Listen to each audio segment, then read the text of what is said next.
920 Airtel. Tell.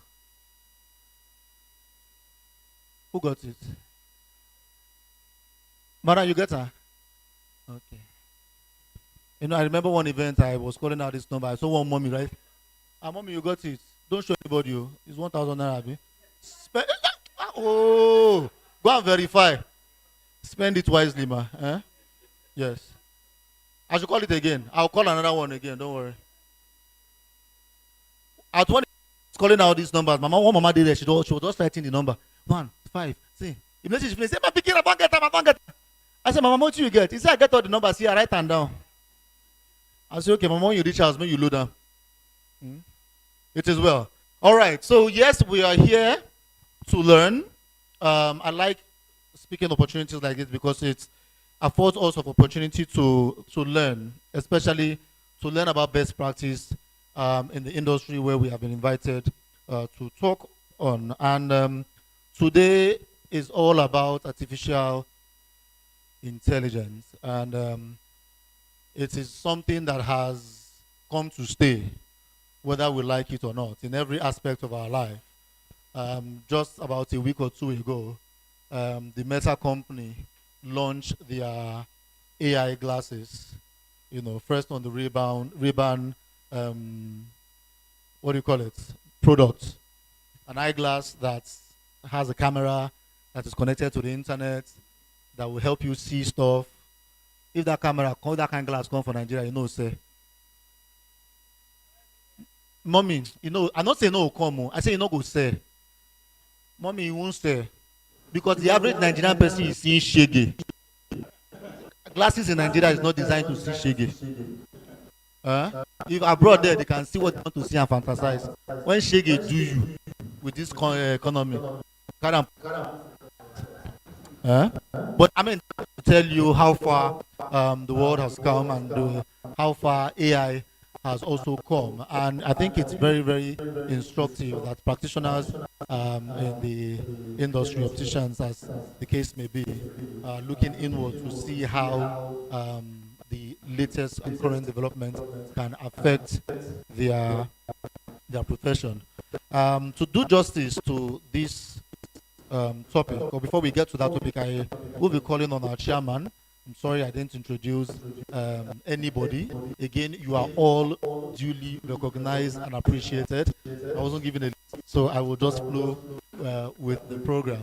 I want to welcome everybody who is here. But of course, we have our chairman who is here, and the person of Mr. David Saula. Did I get that right, sir? Saula, yes. Yes, that's to acknowledge our chairman. And before any other further ado, I've been told that, I've been reminded rather, that we are still in the month of our nation's birth, Nigeria. So may I again respectfully ask that we all rise as we take the rendition of the national anthem. So that we don't make this like the ministerial screening at the National Assembly where they are asking people to recite the national anthem. May we appeal to our DJ. DJ, do we by any chance have national anthem? Thank you very much. Arise, O compatriots, Nigeria's obey to serve our fatherland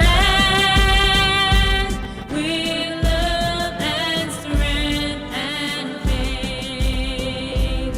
The labor of our heroes past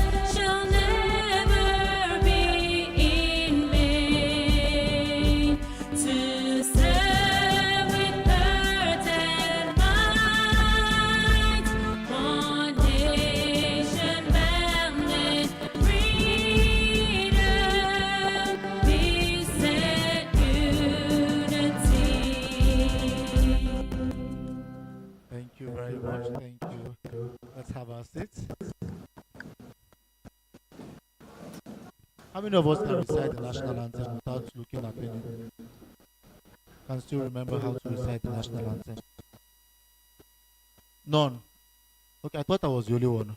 So we plenty. Okay, no problem. DJ, thank you for saving us. Thank you. I know national anthem of America, Canada, you know, and then some other countries that I've been. When they laugh me, I mean learn what I learn. Okay, so ladies and gentlemen, please join me as I hand the mic over to our keynote address, or for his keynote address rather, to our chairman, Mr. David Saula. I got that right.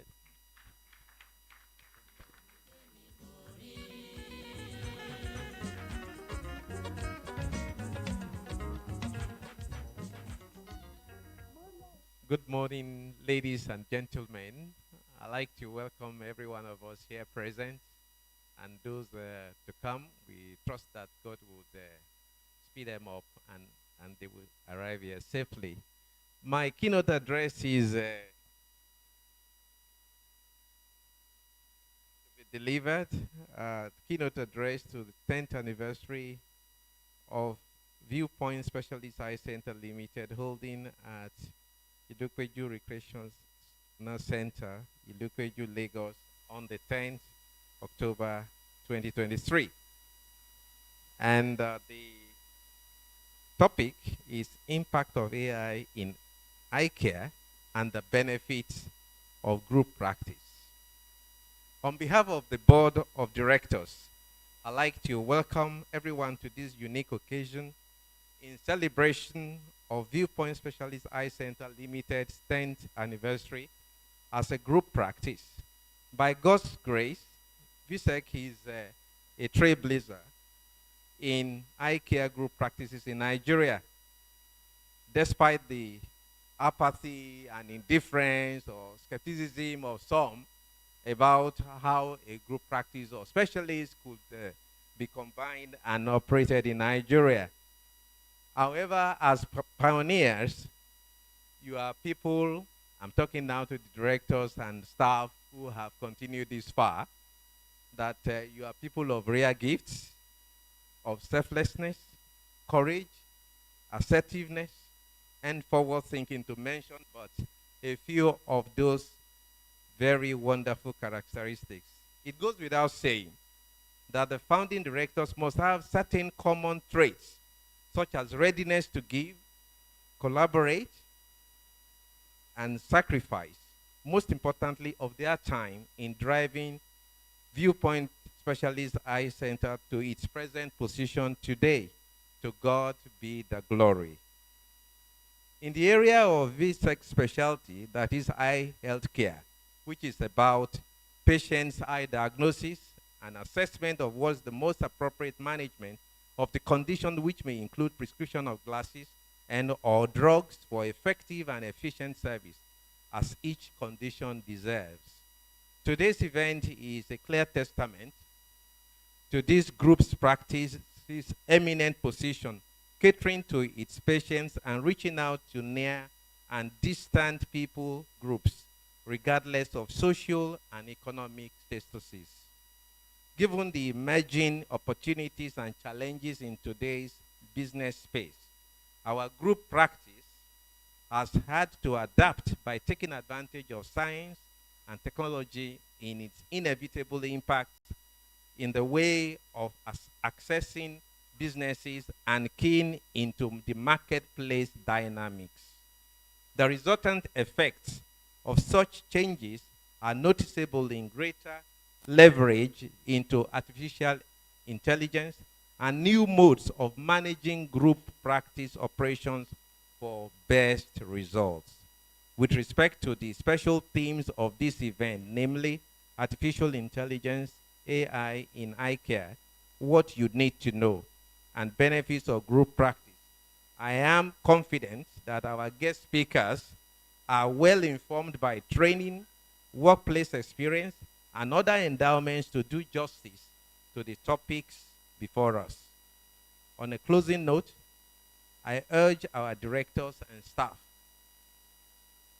that the accomplishments recorded so far should rather serve as stepping stones to attain loftier heights as we explore and exploit the opportunities available in the vital spheres of technical knowledge base in eye healthcare treatment or industry, and the endpoint of better scorecard, which is the reason why the practice has been put together. I want to also mention something on the sideline. There is a practice when you go to the petrol station. This is off the record now. There's a practice, the meter has all sorts of things that, help you to be able to say, okay, I need 1 liter of petrol. And sometimes some people will say, it doesn't look like I got 1 liter. There is something that is called repeatability in meter proving in the industry, which is the industry that I work in. If you happen to use the meter and you cannot repeat the results over and over, then that particular machine is said to have failed the test. So what that means and how I want us to apply is that, yes, so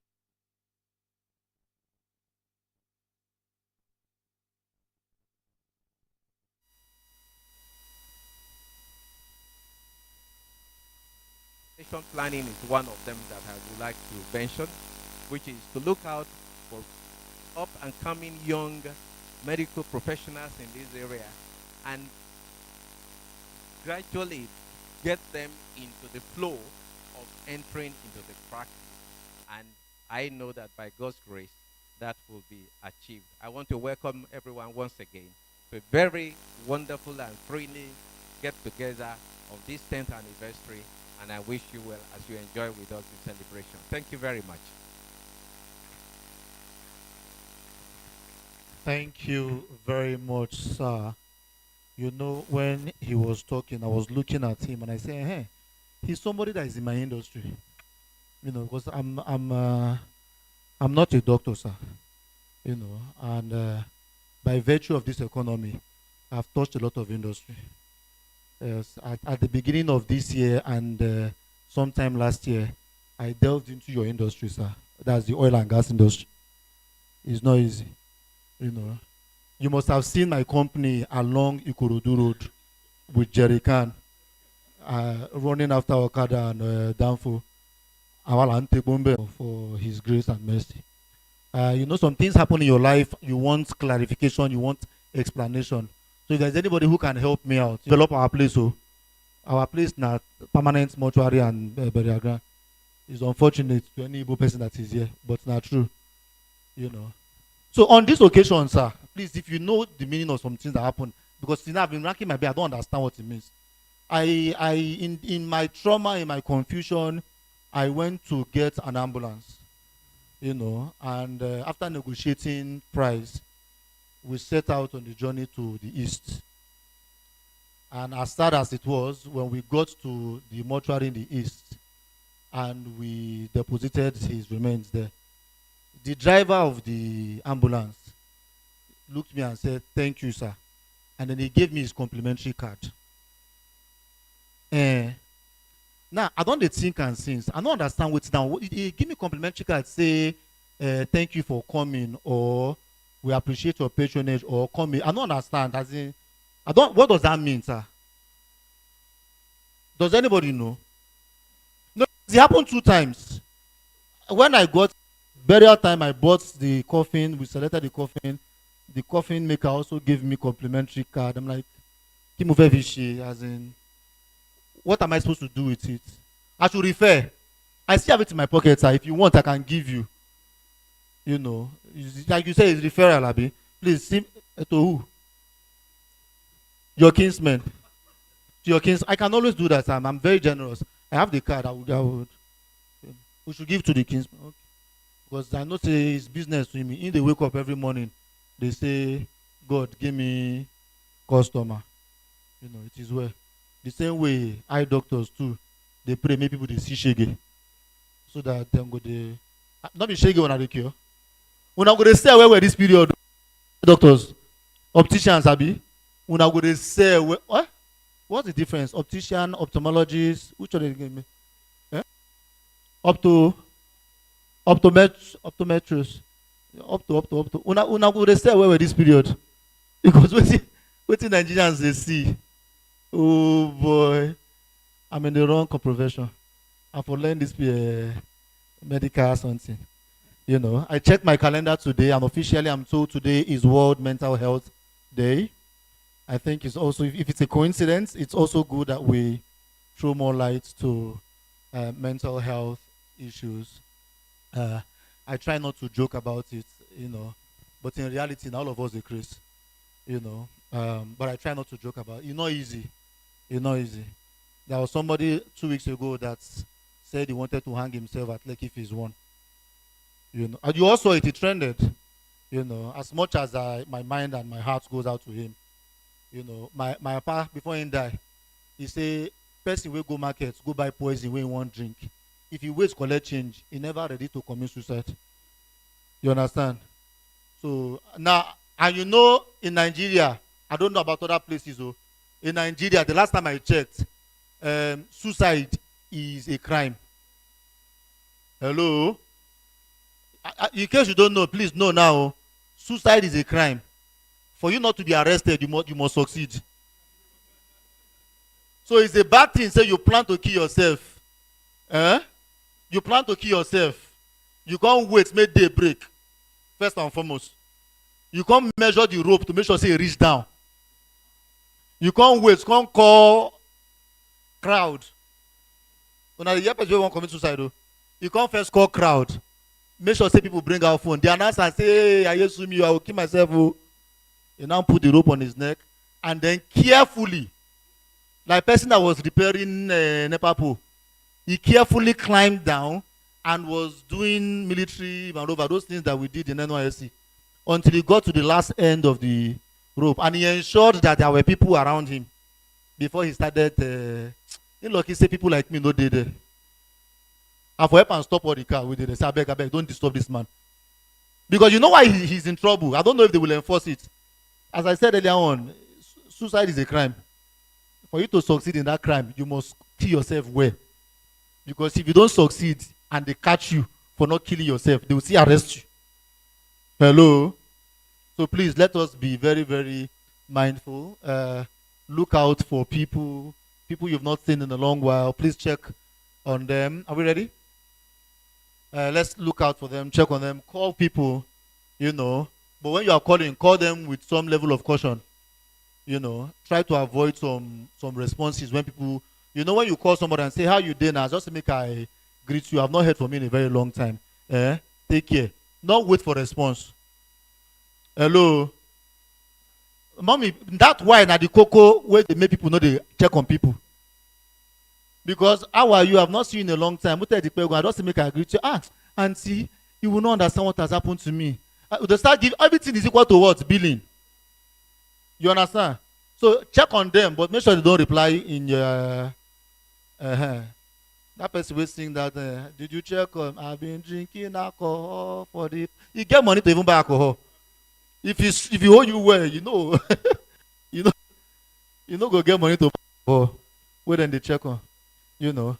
And then by my own research, this is scientifically proven the most effective way of curing depression, whether anybody likes it or not, is a few words of kindness. Nothing is kinder than when somebody tells you, send me your account number. That's in the cure malaria. No, have you been in such a situation before? They just call and say, please send me your account number. If it's a text, I like to frame the text and keep it as my screensaver. So that doctor said no. The last time we should say, please send your account. I put on my screensaver, just look and say, okay, hope they.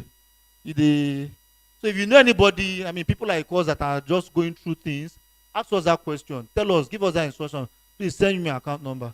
I can send it now because it's not easy. You know, I use GT Bank and Access Bank. and Wema Bank. My account number is on the vessel. Nobody even carry by see me, they even write, say, okay, you hold on. I'll come and see you. I'll come and see you on camera. Yeah. All right. Are we ready for this now? Is a video reel? Okay, great. So, for your viewing pleasure, but you will be.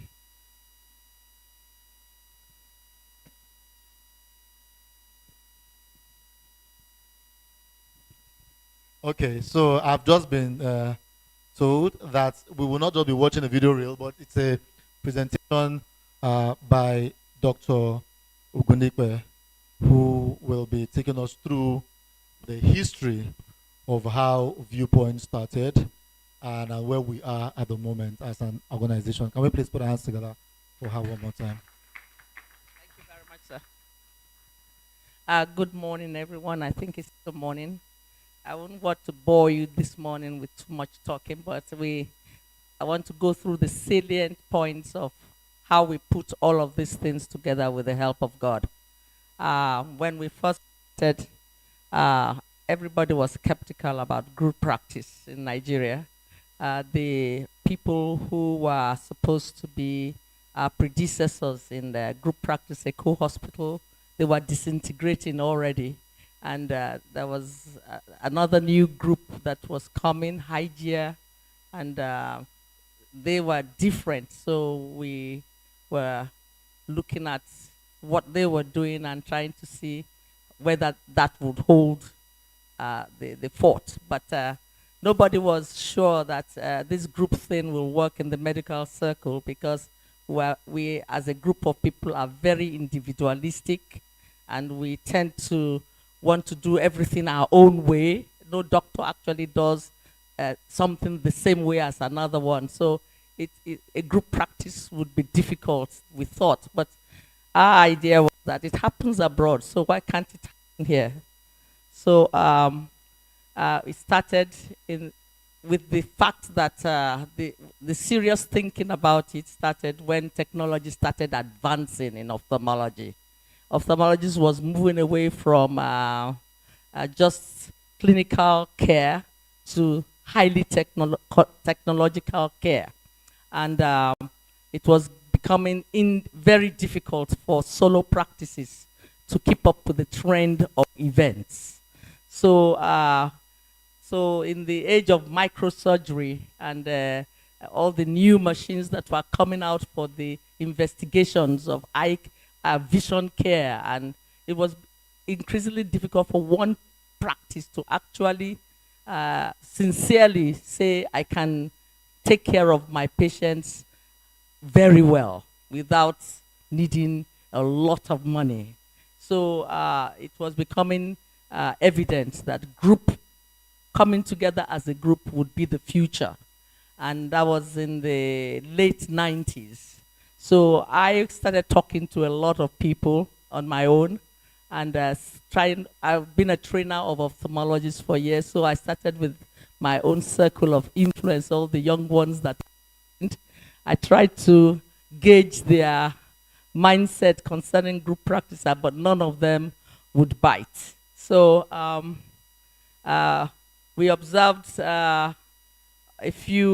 I went and observed a few ophthalmology stroke optometrist practices in the USA, and actually interned with them to see how they came together as a group and were able to thrive. The place that I liked most was Cabarrus Eye Clinic in North Carolina, where I lived. And for 5 years, I was observing them and looking at the interactions of the doctors. They were also individualistic, but they had a way of coming together because everything was written down. Everything they did from the beginning to when they were there was on paper. So nobody could come and wake up one day and decide this is how something should run. It has to be approved and must be on paper. So I got that, and I started talking to doctors. By November 2005, I gathered 3 ophthalmologists, namely Dr. Afolabi, Dr. Nokaya, and Dr. Nylander, for a meeting in my clinic. and I tagged it Covadis. I was going to share it, but it's not here with me. Maybe later I will scan it and give it to Dr. Afolabi to give to everyone who attended a Covadis. Where do we go from here? Because it was very important that we started thinking ahead. Fast forward to 2012, I started going to Lassuth to teach doctors to help doctors prepare for exams. So I was lamenting at one of the after one of the teaching sessions, and that was when Dr. Ibidakwa said, "Oh, I too have the same mindset," and that was how we clicked and started talking seriously about putting two practices together. And when that clicked, I talked to Dr. Samuel, who I had sold one of my practices to, and said, "Why don't you come back into this group? Since you used to be life support, let's come back and have 3 clinics come together, and we'll do." And he beat too. You see, God's timing. I think it was just God's timing. So that was how the 3 clinics, Viewpoints Eye Center, Life Support Eye Center, and Halifax Eye Center came together, and we started working, writing everything down. I said, we've got to put everything down. We don't want any of. Looked at the future. We looked at the present. So we started with just 3 of us, and within 2 months, Dr. Ibidapo came and said, Dr. Mbaduga was interested. Well, I said, how would she pay for it? She said, oh, we already had a path for sweat equity. So we said, okay, let's get her in. And then later on, Dr. Afolabi said she was interested. I said, well, that makes 5. That's not bad. So that was how we grew. And by the time we knew Dr. Nylander, I brought him back in. He now was interested. And so we now were 7 directors, and we started in earnest. But before then, when we were just 3, we had we agreed to have a common director who we all respected and who we would listen to. And Sir Amotosho was the one we brought in to help us. And at the same time, I must give kudos to our secretary. She's been with us, Mrs. Fagbure, from the beginning. And she's been the steady hand in this group, making sure everything is documented. No moving. If you want to shift, she will say, no, you have to go back here. So she's been the bedrock of this practice that we are together with all our trying to pull this way and that way. She would say, no, center. And she would insist, and everybody had to comply. So it was, so that was how we went on. So we had, so we decided on these things. We must trust but verify. We decided that everything should be written down. There was an early need for a chairperson. That was our motto show. An accounting must be above board. So we had Mr. Onwosu to do that for us. The founding directors could be friends, but not too chummy. So there would be nobody colluding. So we agreed on that. No, Dr. Ndekoya was with me before she came into the practice too. And she beat, I forgot to mention her, but I cut off my chumminess with her because I said, that is not allowed now that we are in the group of 7. So we all just went on that way. And the way forward, so we had the life support eye clinic in Ikeja as the founding clinics for this group. Then Viewpoint Eye Center was already there, and Halifax Eye came in, and then we decided that a 4th clinic would be in Ulupeju, that would be our interim pro tem headquarters.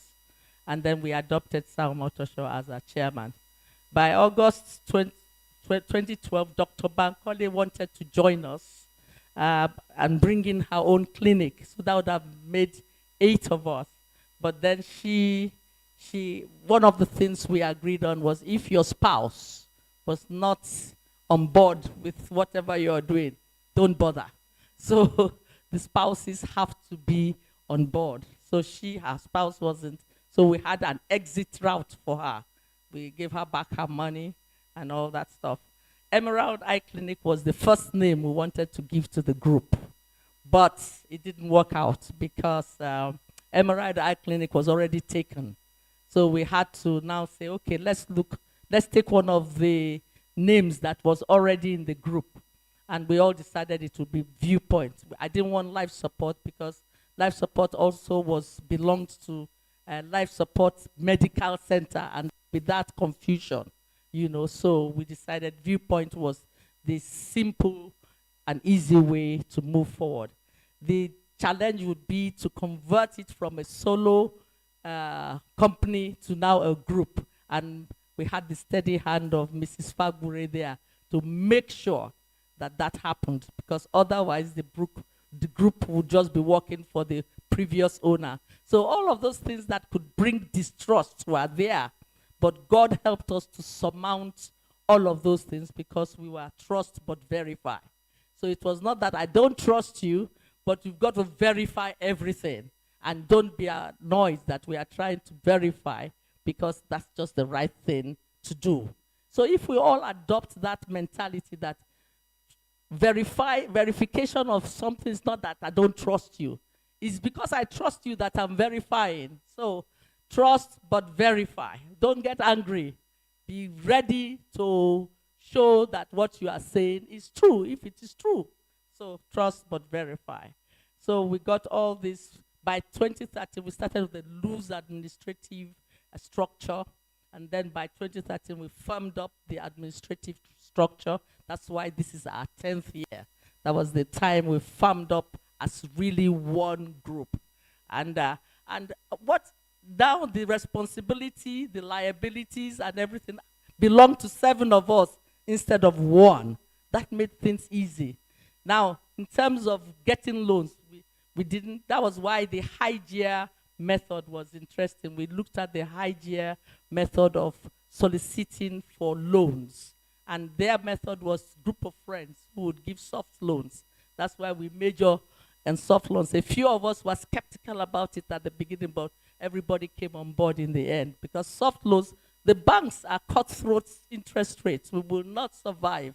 So we had friends who could give us soft loans, who would be interested in being partners over time, but not immediately, but they are known friends. And that is why, and that was what helped us at the teething period of our development. We had soft loans from friends who were interested in what we were doing.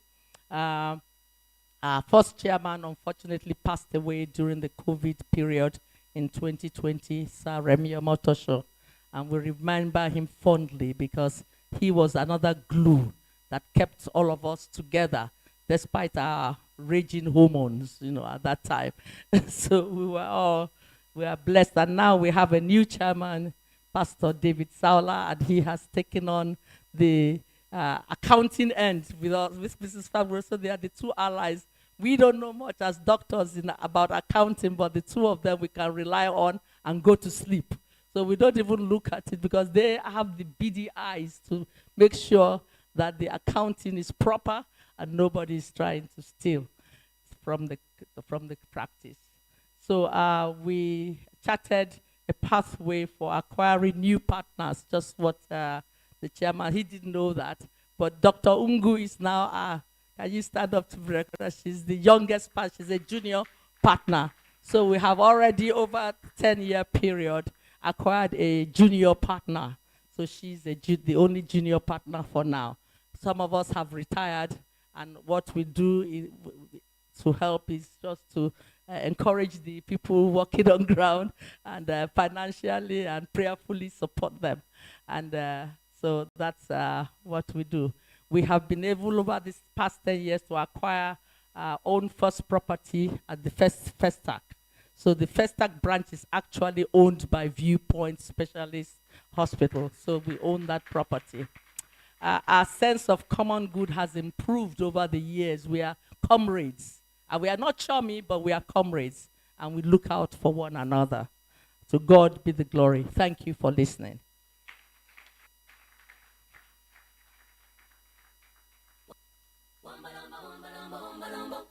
I'm sure we can do better than that. Can we please put our hands together at the altar?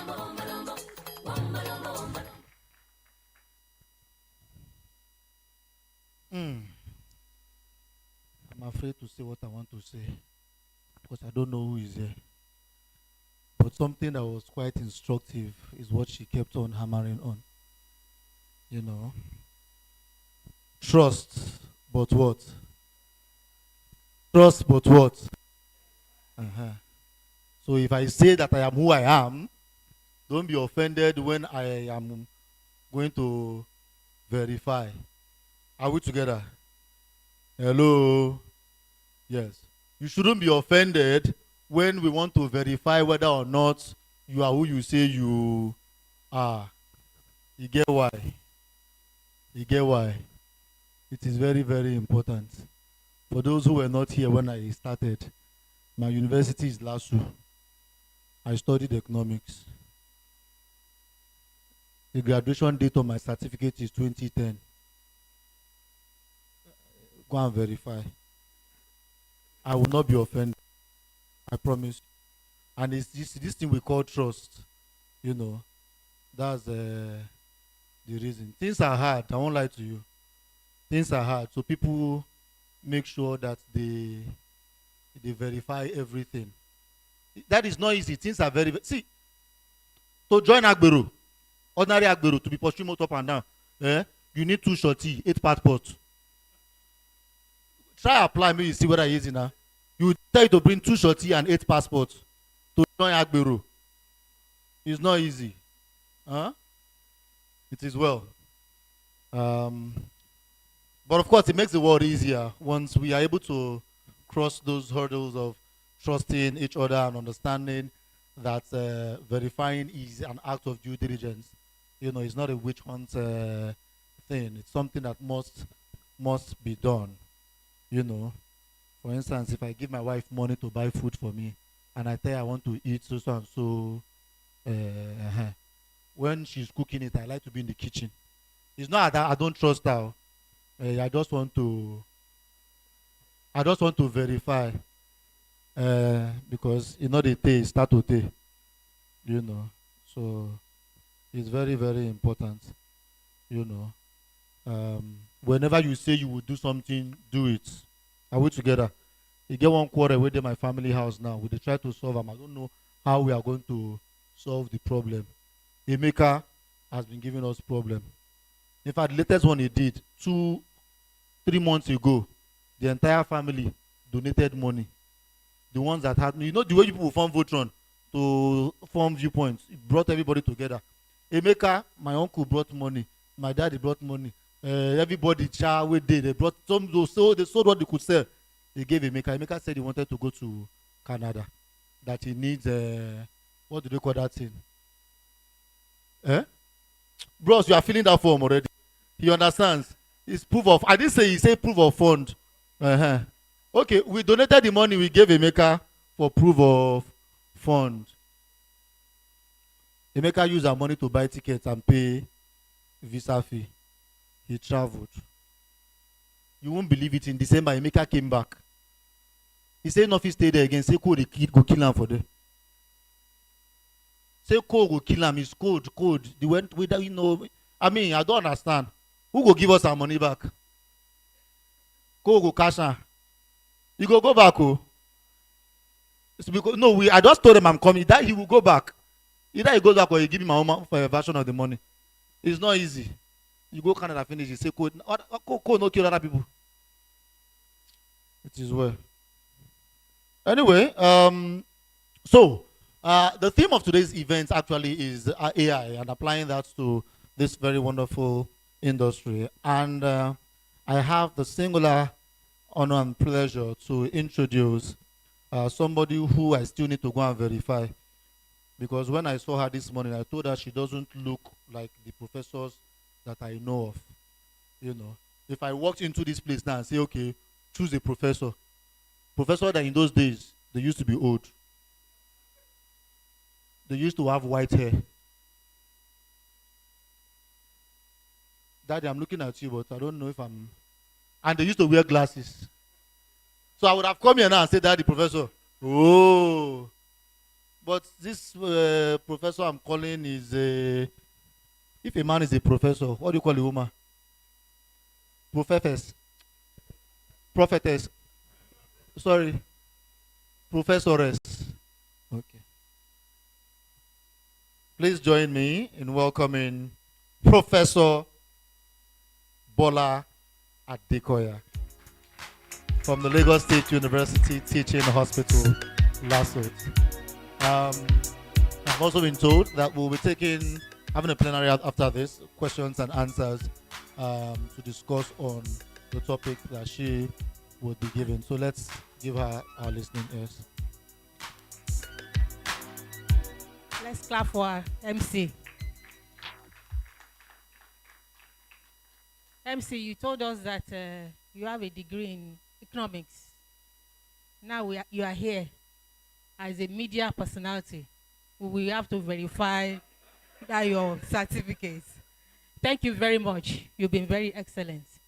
Good morning, ladies and gentlemen. I'd like to recognize our capable chairman, Mr. David Sauler, founding director here present, Dr.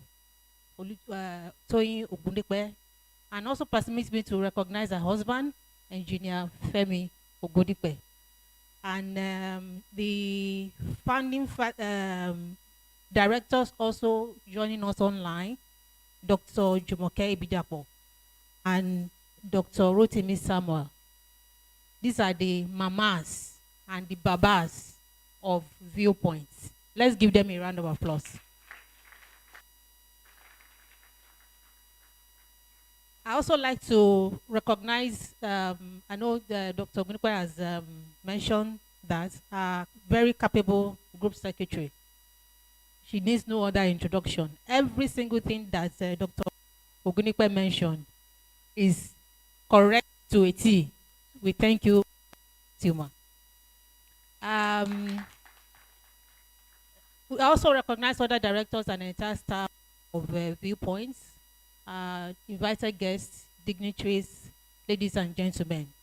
Good morning, everybody. So it's my singular honor to present the theme lecture for this 10th anniversary celebration. I thank my CEO for giving me that job, because I always thought I didn't know much about artificial intelligence. It was when I was now preparing for the lecture that I realized how much more I did not know about artificial intelligence.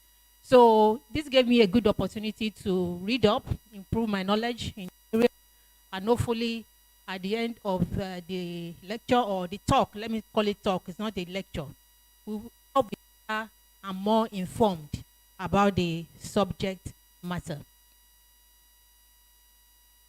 All right, so we are going to go through this outline, some definitions, introductions, history of artificial intelligence, the types and application myths, and then we'll go into the AI in eye care proper and the future, the challenges that we have, and then we'll summarize.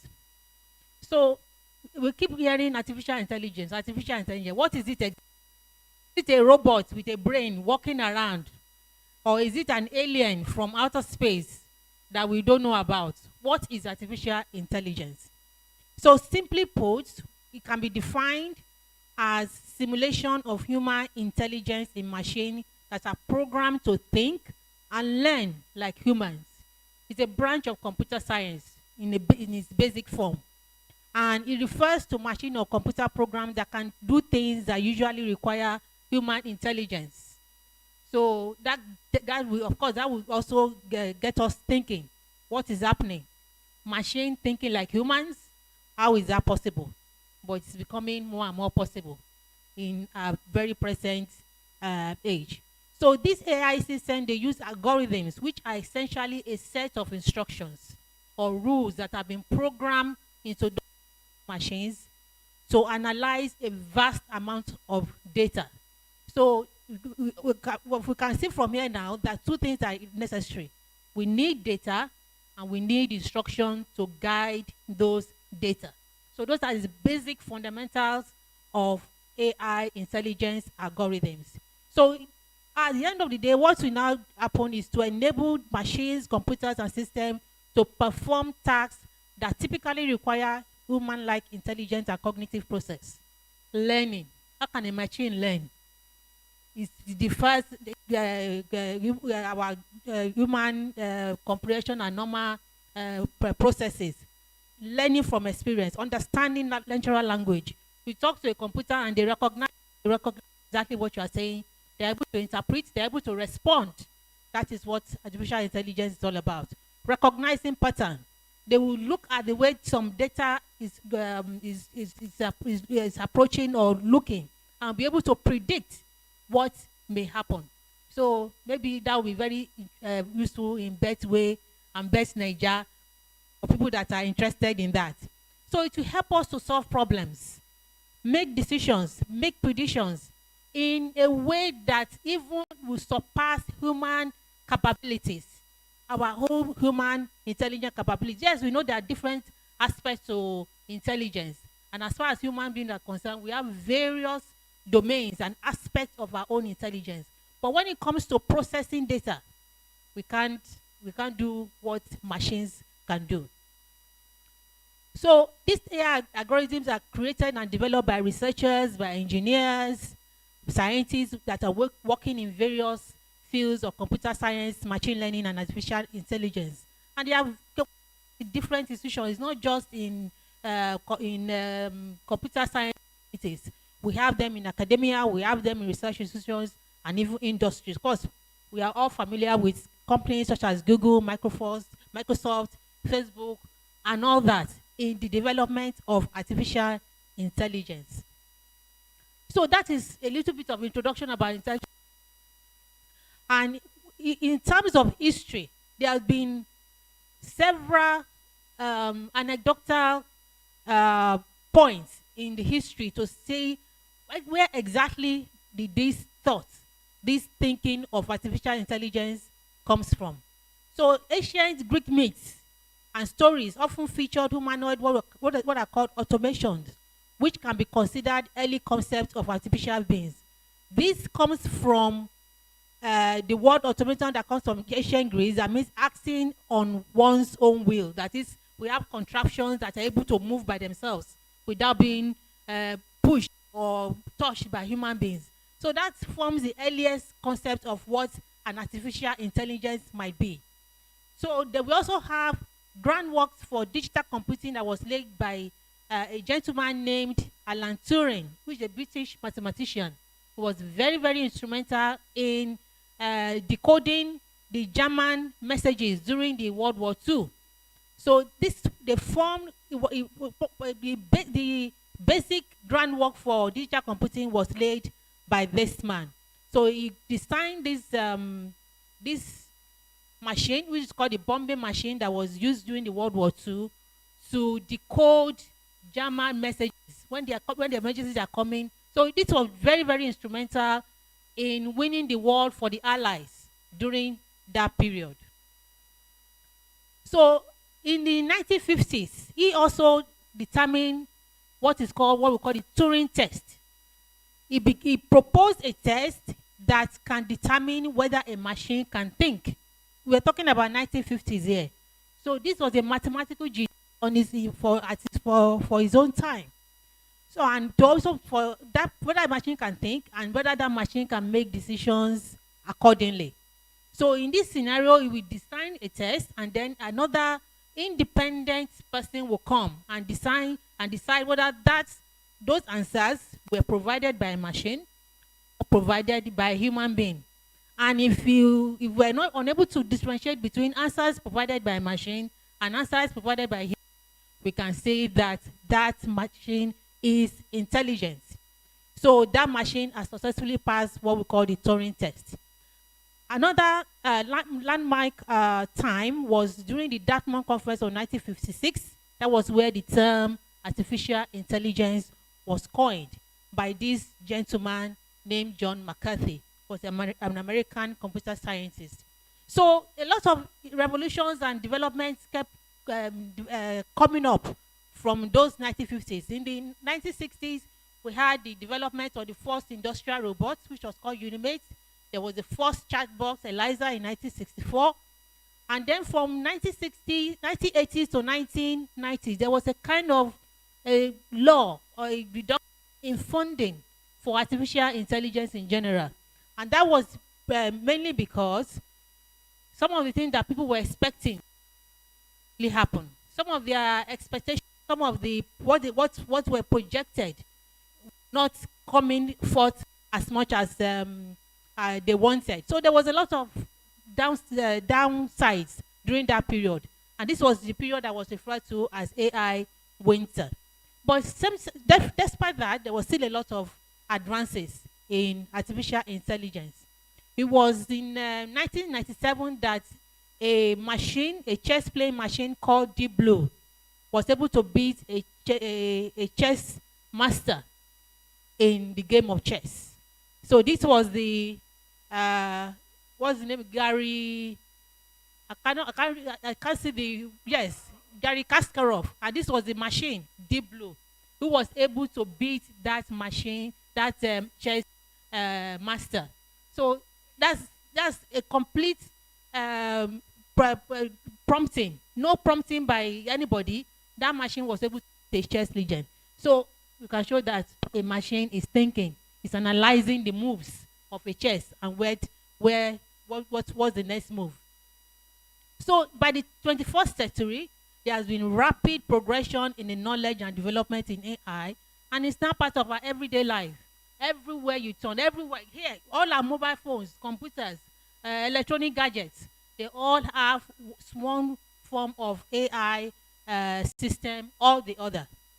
So the first, I'm going to just to give us a brief introduction on some key highlights of some artificial intelligence development in the 21st century. So we have the first vacuum cleaning robot called the Roomba that was developed in 2002.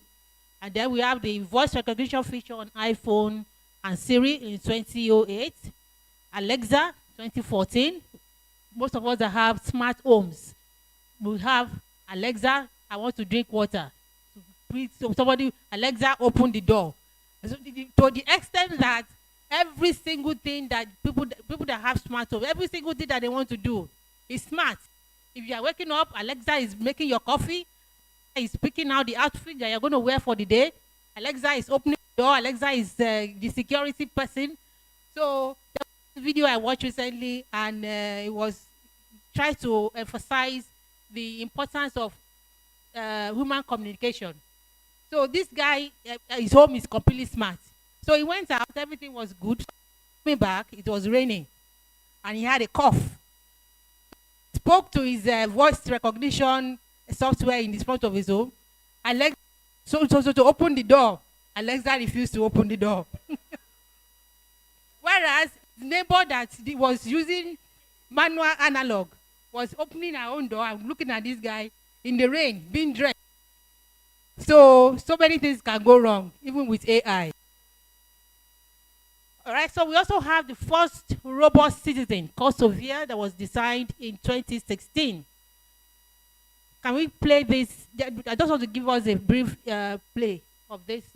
Let's see whether we can play it. Yes. Yes, let's play that.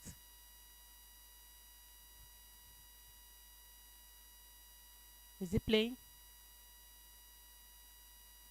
You need to go back. All right, let's move forward. Maybe at the end we can play. So that's the first humanoid robot and was granted citizenship of Saudi Arabia. So so we have a robot that is a citizen of a particular country. She probably has a passport, and her passport can probably enter more countries than Nigeria. So that is the first humanoid robot that was granted citizenship. Of course, we are also aware about the OpenAI Chat GPT software, which is very, very well known nowadays. It was first introduced in May 2020. It was a state-of-the-art language processing AI that was developed by OpenAI. So it's based on a generative pre-trained transformer, which is designed to generate human-like text responses when given a prompt. So this thing has the revolutionary research we can chat with this person as if you are chatting with a human being. We're giving you prompts and responses as if you are talking to a real person. So some people don't even need to go out again. They have their friend on their laptop, on their computers, and they will generate important and quite incisive and response with these chatbots. So if we are, anybody that is interested, you can go to their to the website, which is openai.com. So it can answer questions, can engage in conversation, it can tutor, do language translation, research, and even much more. So I'm sure because there's a free version, there's a pro version. I'm sure anybody that subscribed to the pro version may be able to tell us what even the free version that some of us use, we can see its capabilities. Is so nice. All right. So there are different types of AI. From my research, I found that there's something called narrow AI, which in which that particular algorithm for that particular machine designed for usually a restricted purpose. And that is what majority of the AI that we have now, that's what they do. So they are designed with predetermined direction, predetermined instructions of what to do. We also have what we call general AI, which is known as strong AI or artificial general intelligence. This is said to be an advanced form of AI that possesses human-like intelligence. This will have the ability to understand, to learn, and apply knowledge in a way that is completely indistinguishable from human intelligence. It is said that general AI is, for now, theoretical. Maybe things have changed, I don't know, and has not been achieved. But you never can tell. With the rate at which artificial intelligence growth and development is going, anything is possible. We have machine learning, which is a subset of AI that involves training algorithms to learn pattern from data. We also have deep learning, which uses neural network with multiple layers to analyze complex pattern, and is usually used, this is very, very important for us in ophthalmology, when we are analyzing images and patterns to detect what pattern and what disease we are dealing with. So it allows them to learn intricate pattern from complex data. So there is a training process. There's a training data. And then that data is now passed through this convoluted neural network, which in essence behaves like a human brain. You know, there's an input, whether something that you put in the mouth or we see with our eyes, and then it's processed in our cerebral cortex. And then we have the input in our actions. So this brain of machine deep learning is similar to a human brain. And hopefully that is the direction that the research and the development is going. So we can see the comparison between a human brain, a human neural network, and an artificial neural network. There's an input, there's a hidden layer where the processes and the differentiation takes place, and then there's an output layer. So we also have natural language processing. We have computer vision, which enables machine to interpret and make decisions based on visual data. So this is what is used in facial recognition, object detection, and even for self-driving cars, for example. So a car will be able to drive itself on the road without anybody being inside. That is what we are talking about. So these different types of AI technology can be used in combination. So we can have an artificial intelligence machine that is using natural language processing, that is using computer vision, that is using machine learning all together. And when this is all used to complete specific tasks that have been inputted into the AI algorithm. So the training and development phase of any algorithm is generally divided into training, validation, and testing. Just the way in which we develop any new thing. You put the data inside, you train, you validate, and then you come out with the result. And of course, there will be multiple confirmation to see that this data is the output data is exactly what we have put inside. As we said, if we put garbage in, garbage out. So we must be sure of whatever data we are putting inside, because that is what is going to process, and that is what is going to interpret. So this transforms the input data through application of a set of filters, like I said, their algorithms, to a final response. So from the picture that we said, like I put up there, we can see vast amounts volumes of data inputted into the AI system, and then we have an intelligence system with the output. So what are the applications of AI? So we can see what I put there. AI is everywhere. If we don't take anything from the lecture today, that is the main thing. AI is everywhere. As I'm talking now, there are people that are joining us online. They are able to experience this in real time with the application of all these systems. So we now live in the age of big data, in which we are able to collect huge amount of information that even us as humans, we are unable to process, except we don't want to sleep, except we don't want to do anything else. We cannot the amount of data that we in the present day world. So we need these machines to be able to process this data and give us useful information that we can interpret, that we can understand. Okay, so application, like I said, AI is everywhere. In finance, for fraud detection, customer service, handling queries, transactional stacks, algorithm trading in stock exchanges, transportation, self-driving cars, monitoring the road safety, search engines such as Google, they use AI. Facial recognition and image labeling, virtual assistants. We'll talk about that in a minute. Retail and marketing. Sometimes I think this retail and marketing, sometimes I think it's not even when you search. Sometimes they even read your mind. While you are still thinking about something, you have not even typed it on any search engine to search for it. Even once you type it somewhere to search for it, forget about it. You will see it in the only thing that's remaining for them to send you as a text message. You will see it if you log in on Instagram, you log in on Facebook, you log in on anywhere. You will see that advertisement for you. That is AI that you're using. I'm just thinking about something. I've not even typed it anywhere. Maybe I typed it somewhere, and maybe you type it somewhere and we cannot remember. But it's so uncanny. And then the next thing, I'm opening my phone or something in ophthalmology, and then something popped up about me wanting to buy a rug somewhere and giving me all the list of rug manufacturers and rug sellers around. That is AI. So that is very, very important. And sometimes that brings us to one of the challenges and ethical issues in artificial intelligence. It's also very important in policy and governance, cybersecurity, and even in law. Education, personalized learnings, automated grading. We have AI that can invigilate exams. They can monitor your eye movements. If your eye is making funny movements, they will probably let me shine a light on that person, that this person is, something is going on with this person.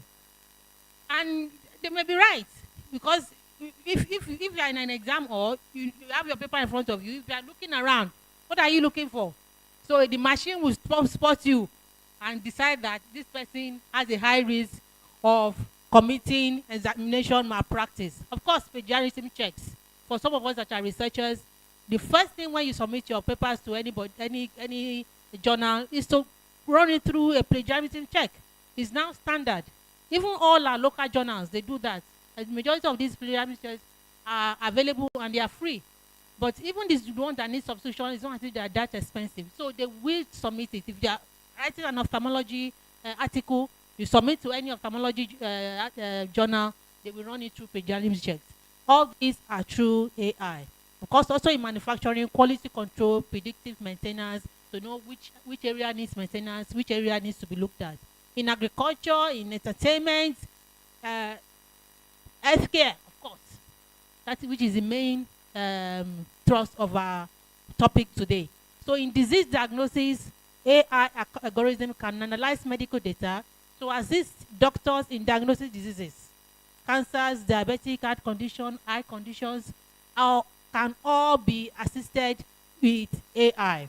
It's also very important in drug discovery, and because AI accelerates drug discovery by analyzing biological data to identify potential drug candidates and predict their effects. Of course, personalized medicine. That is the goal. That's the goal in which we will be able to analyze patient data to tailor their treatment and medication according to their individual genetic makeup.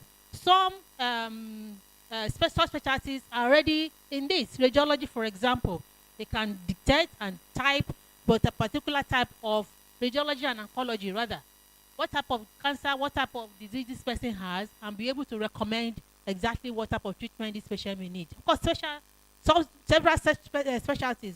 Radiology is at the forefront of AI in healthcare. So they are in fact, that's the area in which the greatest concern is in terms of AI replacing healthcare workers. So we also have in neurology, in psychiatry, in ophthalmology, oncology, and so on. So what about eye care?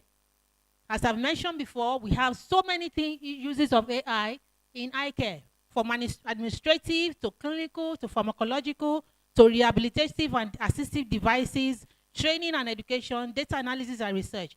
We're going to talk about the administrative and the clinical aspect of it, but the pharmacological aspect of it is not limited to eye care alone. It's something that is general.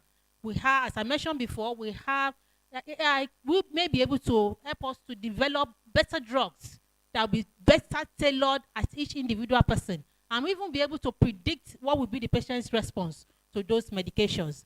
Rehabilitation assistive devices, low vision aids. What about not only low vision aid, even restoring patient's vision? There's a lot of advancement and development going on in this area for even what we call glaucoma, that we think, oh, glaucoma is incurable. That's what we are saying now. That may not be the story, maybe in another couple of years from now. And hopefully that will be so. That will be great and fantastic for news for majority of us, for all of us, and of course for majority of all our patients.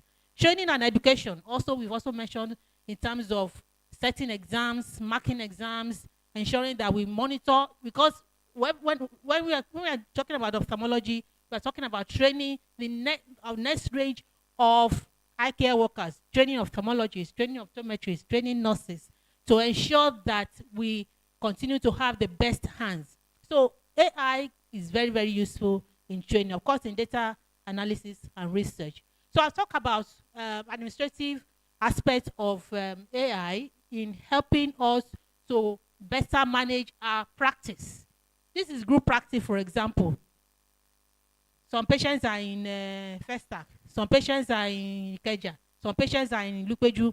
How do we merge, how do we control and ensure that we are giving those patients the best care?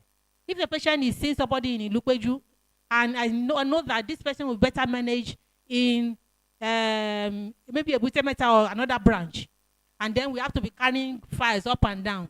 But with electronic medical recording, we have a compressed and combined data.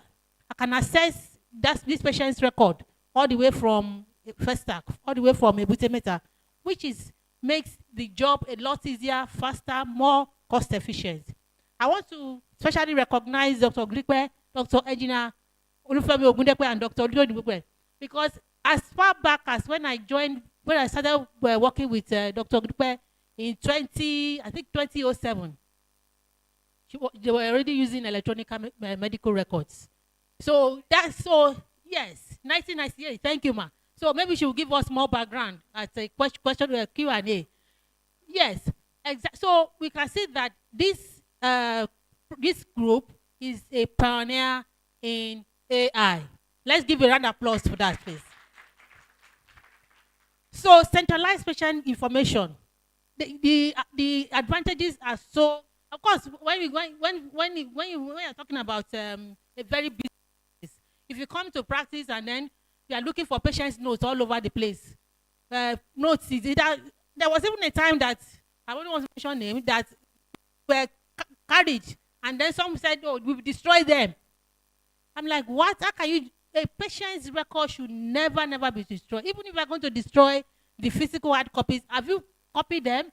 Were they copied? Were they electronically transcribed to ensure that these records are forever? In some institutions, if you go there, you see records all the way from maybe 19th century that are still there. So electronic medical record is so important in ensuring that we deliver a cost-effective and fast and efficient service to our patients. So faster access to information for our patients, which allows healthcare providers to quickly access patient records, enabling faster and more accurate diagnosis and treatment decisions.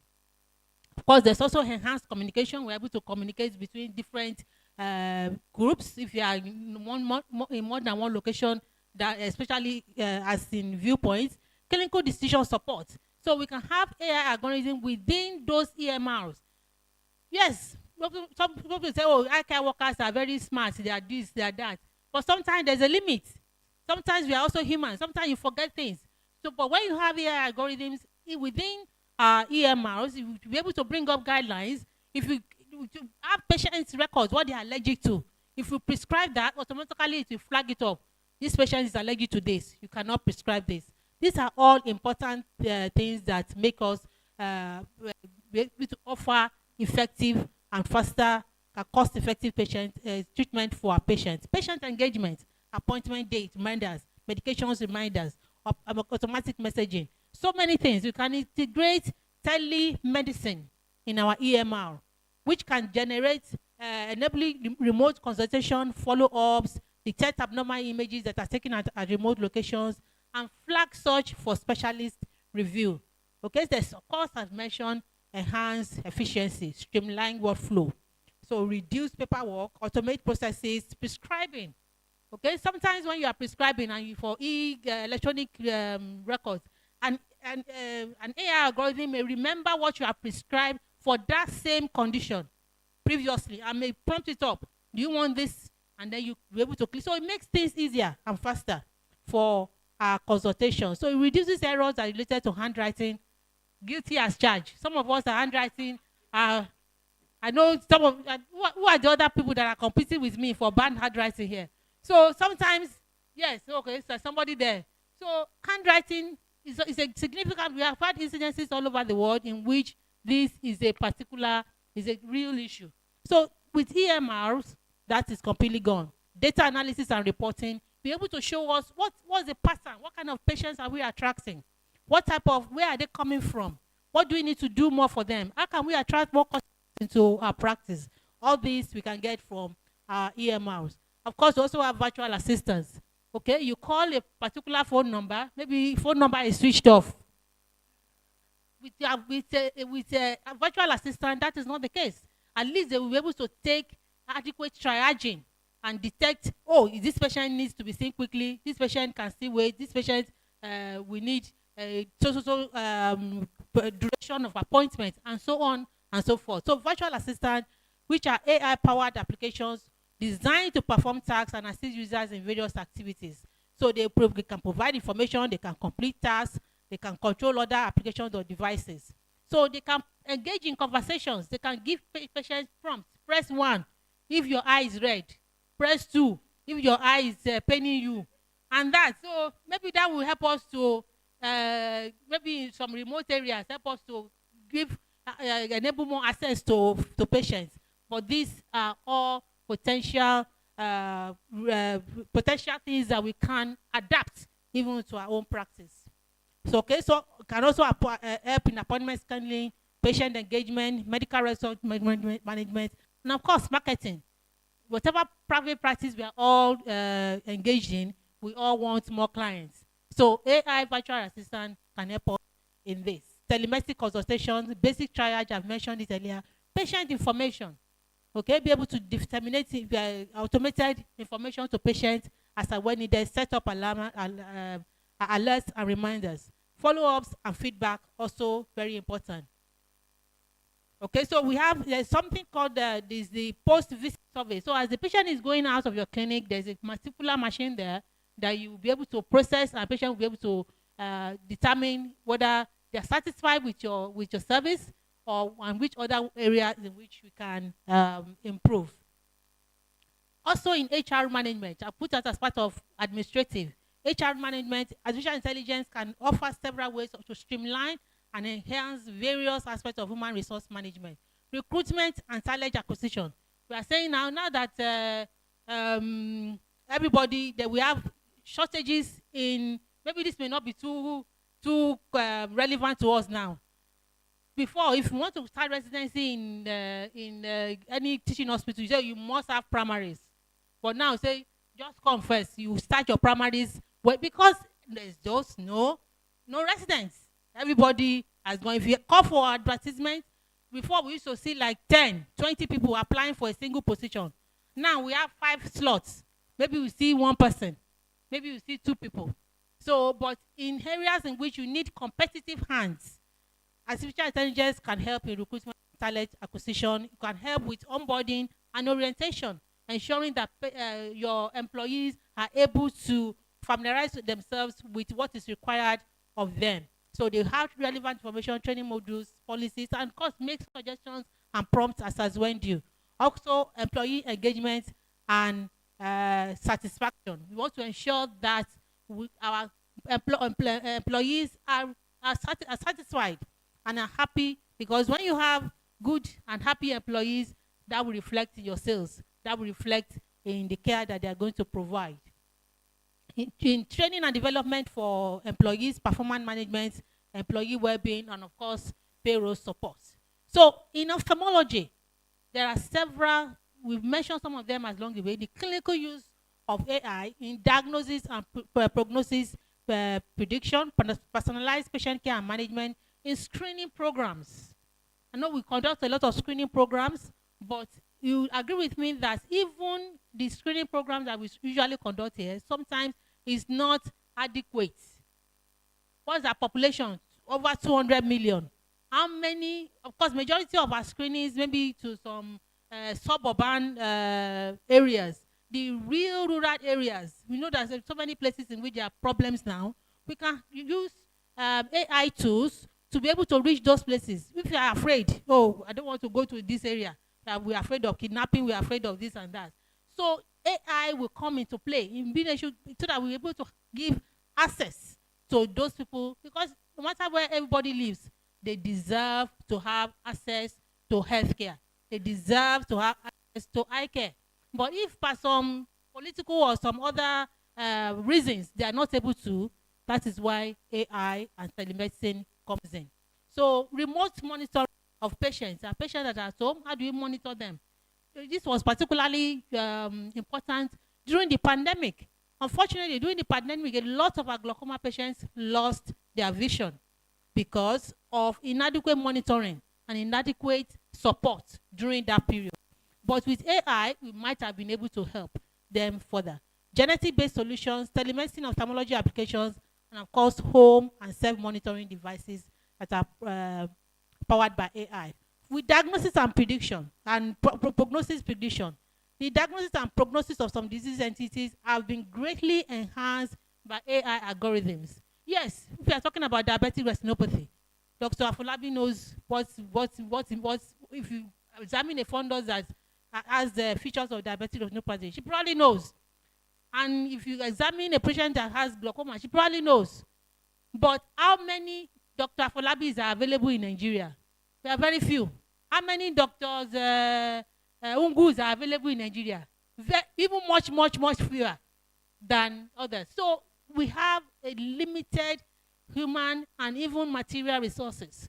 This is where the use of AI will come in, especially for diseases that have quite a robust amount of data available. Diabetic retinopathy, glaucoma, age-related macular degeneration, even though it's not something that is common in our environment, but we still have quite a number of our patients having this age-related macular degeneration and even retinopathy of prematurity. So this has led to tremendous efficiency and accuracy in management of these conditions. We can have, of course, the final conclusion, the final diagnosis or the final review will still have to depend on a physician, on a human being. Okay, so it's not as if it's the entire diagnosis will be made by the machine, the prescription will be made by the machine, the pharmacy is the machine, everything is machine. I don't know whether anyway, maybe we will get there soon. So because, like I said earlier, because glaucoma, disease such as glaucoma, macular degeneration, diabetic retinopathy, they have relatively high prevalence. So there is a huge amount of data that is available for machines to learn from. So when these machines learn that this is glaucoma, this is not glaucoma, they will be able to predict and help us in diagnosis, help us in counseling these patients in their prognosis. So we use fundus images, OCT images, visual fields to classify these diseases, to determine whether this person has disease or not. So of course, they can help us in the early diagnosis and predict their progression. So for example, diabetic retinopathy, we have about 537 million people living with diabetes, and it projected to rise to 643 by 2030. That's a lot of people. The same thing with glaucoma. 76 million people with glaucoma, projected to reach almost 120 by 2040. That's a lot of people. Number one cause of irreversible blindness worldwide.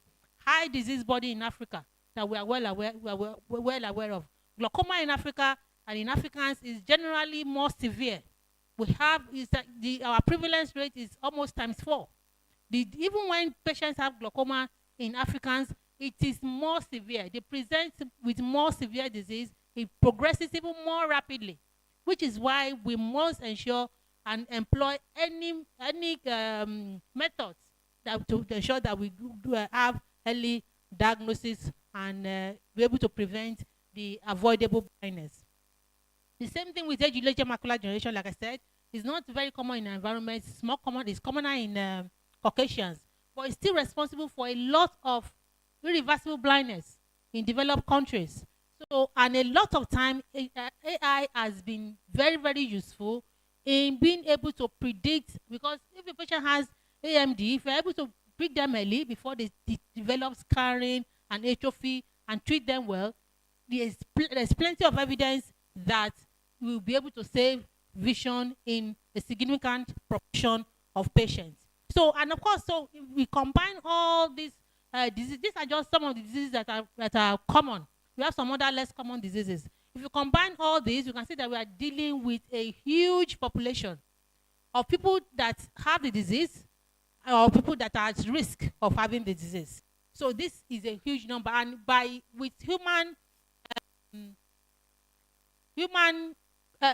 resources enough will not be enough to be able to cater for this. So like I said, we have inadequate resources, human resources, and even material resources. They are not. So if we detect, sometimes our mobile phone, everybody has mobile phone now. With the use of mobile phone and with use of AI, we'll be able to reach more people and provide better access. So clinical use of AI includes remote surveillance in diagnosis, in prognosis, progression, monitoring, and portable equipment. This will lead to improved efficiency and turnaround time. Urgent cases can be reviewed by specialists much faster. Okay, if we review somebody in the village and we know that the pressure is 50 something, that person should of course it will prompt that person to be referred earlier for a specialist review, rather somebody that has maybe very midline pressures. And so that is very, very important. Improved access to care, especially in remote rural areas. Screening and monitoring of increased number of at-risk populations with minimal personnel and equipment. Triaging to reduce exposure to hospital infections, especially when we are doing the period, during pandemic period. So this was very, very useful. So this will have clinical, public health, and of course, definitely economic benefits, because each person that we save from going blind, from diabetic retinopathy, from glaucoma, from age-related macular degeneration, they are able to contribute positively to the economy of whichever environment that they are living in. So it makes economic sense to invest in AI for eye care. So this is basically the structure. We screen people in remote areas. We put all the information, whether those photographs, whether OCT images, whether visual field images, we put into the AI algorithms, and it's able to give us a definitive response. This person is likely, yes, has either glaucoma or AMD or diabetic retinopathy. This person does not have. And then maybe there are some that are also indeterminate. Maybe yes or no, and maybe the machine is not so sure. Then those ones will now be viewed by the specialist for the eventual review, for us to be able to see what category exactly does this patient belong to. Of course, once the patient has been cleared, this patient does not have glaucoma, this patient does not have diabetic retinopathy, maybe that's what we use to screen people regularly, maybe yearly or 2 yearly, as the case may be, for whatever system that the patient belongs to. So we can see that this is very, very important. This will aim, we aid a lot of patients to have access to these services that might otherwise not be available for them. So data from and images from smartphones, if it's now incorporated, because a lot of these AI algorithms may be something that may be too expensive for some government and even private hospitals to acquire. But incorporating images from our smartphones will lead to increased access for more people, to be cost effective and also low maintenance. Of course, like I said, there's real evidence to show that there is high specificity and high sensitivity for use of AI algorithm in diagnosis of eye conditions. For example, Singh et al. Evaluated the performance of AI for screening diabetic retinopathy for macular degeneration and glaucoma, and detected majority over 90% sensitivity and specificity. So we can see that is quite high. And so that's a very, very important figure. And even for people that are for diabetic patients with a high risk of vision loss, sensitivity was 100%, which is high, which means it's highly now able to detect people that are likely to lose their vision. So which makes it even more relevant. So the same thing, another study shows very high sensitivity and very high specificity, both in macular degeneration and in glaucoma. So a lot of AI algorithms have been approved by FDA in United States. There's the IDX1, there's IR2 for be able to detect referable diabetic retinopathy, as well as compare with what a reading center that is manned by some specialists. So if you just put the AI algorithm there, so that's why a lot of people are saying machines coming for our jobs.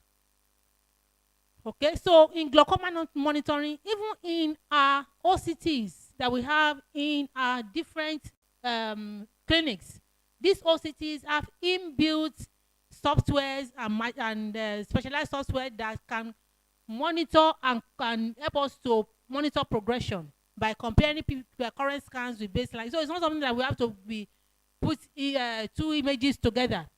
You know, we can have this thing automatically generated, automatically giving us prompts. This patient has deteriorated. This patient has is stable. Okay, so that and will show us percentage of how much deterioration this patient has experienced, which will prompt us to be able to take adequate action in ensuring that we intervene in this patient's management. So this software automatically detects changes in parameters and highlights areas of concern. What about adherence to medication? In what way can AI help us? We know that when, for example, in glaucoma patients, usually the first line of treatment is for us to prescribe drugs. So when we prescribe drugs, are we sure that that patient is using the drugs as recommended?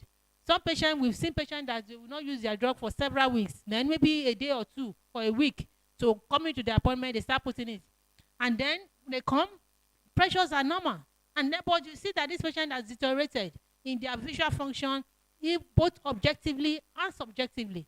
So AI can help us in ensuring that we keep a close eye on the medication adherence of our patients. He can educate, he can set reminders, and of course, we know that adherence and factors is due to so many factors: cost, forgetfulness, frequency of use. Some say, "Oh, I don't know that I was supposed to continue to use this drug after 1 month." So many factors. So we can have AI-powered alerts and reminders for our patients that will tell us it's time for you. So maybe send a message to their phone. Maybe send some form of sensors or something to their electronic devices automatically to remind them, use your drugs. You have not used your drug. There's also this study by this guy, Nishimura K. et al. So they developed an AI-supported dosing monitoring device that will be on top, on the cap of eye drops. So eye drops, you can decide, manufacturers of eye drops can decide to incorporate that into their eye drops. So we see this is the full detail of that. It looks so complicated. I'm like, all this in an eye drop, and this is just on the cap of this eye drop.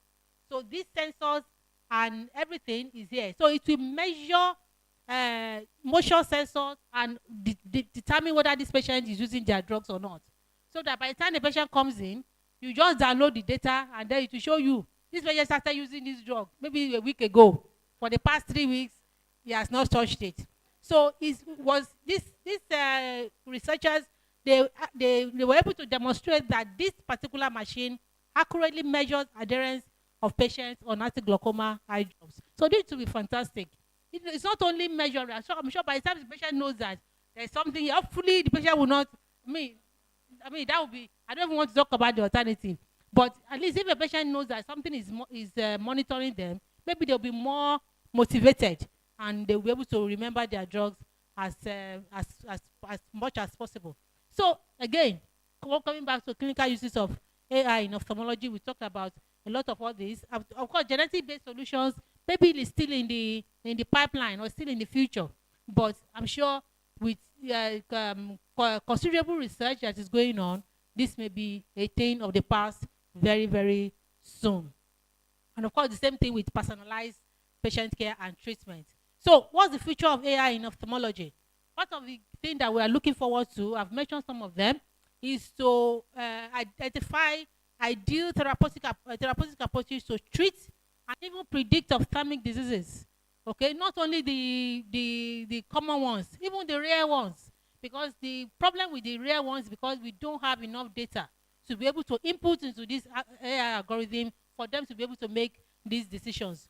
So, and of course, we are talking in terms of ophthalmology research to discover metabolic and genetic profiles that differentiate patients with common complex eye diseases like age-related macular degeneration and controls, so that we'll be able to pick patients a lot early, even before they develop symptoms, even before they develop objective parameters from whether their blood or their genetic makeup. Okay, so another thing to look forward to is that are we going to have AI algorithms that will be able to multitask? Okay, so we have a single machine that's able to do everything. It can perform the work of a doctor, can perform the work of a pharmacist, can even perform the work of an MC. So MC, be careful. Somebody may be coming for your job. So there's an interesting fusion with mathematical modeling with OCTA. So OCT and geography, that's something that is, well, not too new, but it offers tremendous possibilities. Some of us that have used conversation with OCT and geography, we know the importance and the possibilities and potential that it holds in differentiating and diagnosing and prognosticating ophthalmic eye diseases. So this has great potential. So for some of us that are not medical personnel, OCT and geography is it's like doing a CT scan, but going to the molecular and the vessel level. Or imagine blood vessels of an arm, very big. Eye. So we are now talking about very tiny blood vessels that will be able to dictate micro changes at the cellular level. So this is very, very exciting possibility, hopefully in the future. Okay, so apart from eye, there are several AI tools that are available. And I'm sure the paparazzi in the Viewpoint will be very interested in learning about this one. So there are AI that can convert text to audio, that is Descript. There's DID that can convert picture to a realistic video. There's voice AI that can change your voice to anybody else's. So that could be very scary. That's some of the challenges and ethical issues that we are talking about. So we have Video BG that can remove remover. We have Adobe Podcast. We have Chat BG. We have Clean Up Pictures. We have Runway that can remove unwanted people from even videos, not just pictures. So many possibilities. I was like, this is quite interesting. I was good in tech, but now I don't think so.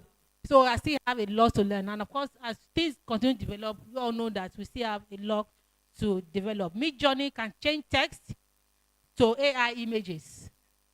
Pictory AI can also convert text to high quality AI videos. So many. If you go on YouTube and you search, you can spend the whole day there. You won't even finish anything.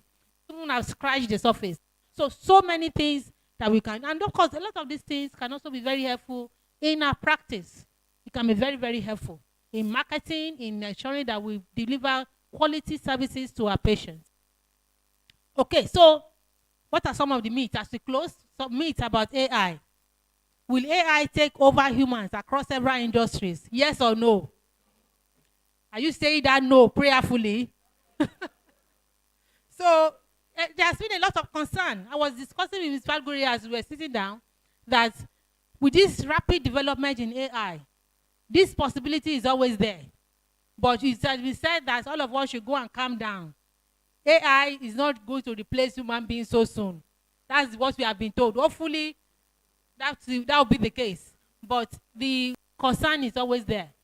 Okay? So, in many industries, AI and automated instruments, they've replaced human beings in several industries. So we can see here, maybe in the future, AI is the one that is hiring, and it's not hiring humans. He said, sorry, but we don't hire humans. So hopefully we won't get there. So, but development in AI and automation is so likely to create newer jobs for people, near opportunities. So, yes, it may take some jobs away, but it will also open some more opportunities.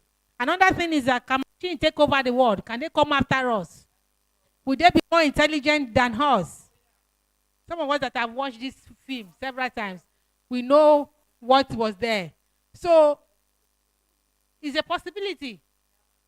Yeah, it's a possibility. But yes, we know they are more intelligent, they are able to process data faster, but we know that that is not all there is to intelligence. Exactly. Exactly. No morality, no emotional intelligence. You know? So they can tell you, they can even tell you some things that a human being will think about before they tell you. So many things. Of course, humans still generate whatever data and an AI machine is going to use. So let us also calm down. Machines are not coming for us anytime soon. So as we close, AI world is rapidly expanding, and not only in healthcare and eye care, but in all aspects of our lives. And of course, all these aspects will affect our health, may affect our eye care, may affect our health. So we have so many exciting possibilities and developments, and but there are potential challenges and limitations in the application of AI in healthcare and even in general. We've mentioned some of them, both ethical, organizational, and even technological challenges. Some of these include acceptance by patients. Okay? If I call Viewpoint and a machine decide to answer, would the patient be happy with that? So those are some of the issues. So maybe some patient may be okay, but some patient will say, no, I don't want to speak to a machine. I want to speak to Mrs. Lewechi. I want to speak to Mrs. Juliet. So those are issues. So what about practitioners? A lot of practitioners are also afraid that if we have AI in everything, maybe there won't be jobs for humans, as we have mentioned. But we've said exactly. So we've said that yes, a lot of jobs have been taken over, but it also creates opportunities in several areas. Confidentiality and privacy issues is a big one. Big one. Data protection. Before you know it, you find out that Google knows more about you than you know about yourself. You know, so those are real issues. Confidentiality, protecting our privacy, sharing information and selling to third parties that you did not sign up for. When you click on go to a particular page, it says accept all cookies. You accept them. Agree to these terms and conditions. You don't. How many? Who has ever read those terms and conditions? None, because they know they will make it. It's like 1,000 pages. How do you expect people to read it? But before you progress, before you can move forward, you have to accept it, and you have no choice but to accept. But once you accept it, it's like, oh, my name, my date of birth, my workplace, I give you access to it, and that is it. So those are all real issues. And then we are saying AI can make diagnosis. What if it makes a wrong diagnosis? Who is going to be responsible? Okay, if you label somebody as having diabetic retinopathy, or label somebody as normal, and that person has diabetic retinopathy, is it the machine that is responsible, or the doctor? That's a big question for us to answer. Of course, if data is biased, okay, sometimes people put in all these algorithms that have been developed. What the data that is put in is biased. Like I said initially, garbage in, garbage out. If you put biased data in, it's going to produce biased results that will be difficult to interpret and it's often difficult to generalize. Of course, we also know that many hospitals and communities lack hardware to really set up these services, especially in developing countries like ours. I also mentioned rare diseases with limited data. They still present a challenge with regard to development of artificial intelligence programs. And what about maintenance? What about all the peculiar resources, peculiar challenges in resource-limited environments like ours? Training, hardware, internet, policy challenges, political unrest, and so on. So, in summary, AI has come to stay. We have to accept it, whether we like it or not. And we have to, it's also continually evolving. Eye care inclusive. So we have so many developments and challenges that have been ongoing, and I'm sure many more are still going to come. So they offer potential to improve early detection of any eye diseases. So enhancing their treatment outcome and make eye care more accessible and efficient. It's however important to note that while this can happen and assist healthcare professionals, it is not a replacement for human experience and judgment. And collaborating between AI system and healthcare professional is still the best for patients. So machines are not taking over our jobs. All right. So thank you very much for your attention.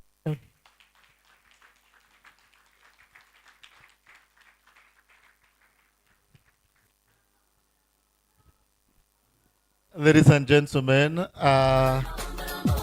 after receiving such an in-depth, thorough lecture, I'm sure we can do better. If your hands are busy, put the buns down and clap. Wow. AI. I was taking out notes, and Dr. Afolabi came to warn me and say, Charles, after this lecture, let's move straight to the next lecture. And I'm going to tell her that we need to assimilate what has been downloaded into our head. Because even any AI that downloads this in the head go hot. The processing will be slow. There were some things that she said that I don't agree with anyway. The AI will take my job, go try. That AI go try. To take my job, ma. The AI go try, well. But I learned a few things that I didn't know existed in the medical field. And I'm wishing and wondering and hoping that such things can also be adopted to other fields. Top of them, of course, was the EMR, the electronic medical records. Imagine if a certain university had something like an electronic educational record. We will not be arguing about a lot of things, but you know. But that's by the way. I'm not talking anything. I don't know one at the laugh. And I'll put me for trouble. Arise never come up for the one where they do. You know. But it's also good to know that I'm not talking to people here alone. Even if I never travel abroad, people with the America, they watch me. I'm told we are streaming live, right? Where's the camera? This one. Hello. Let them also be part of our program. So please, I know we have a lot of questions because she raised quite a lot of topical issues during her presentation. Let us try as much as possible to write them down so that we can move quickly.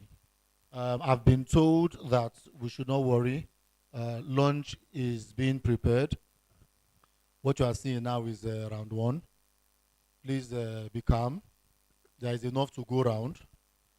And if for any reason you don't get any, please let me know. Yes. I mean, it's not as if I can do anything about it anyway. You just, I need to, you may be going through a lot and you need someone to talk to. You can tell me about it. You know, it's not easy. Don't worry, it will get to you eventually. But if it not get to you, I will give you a listening ear. You know, you can talk to me.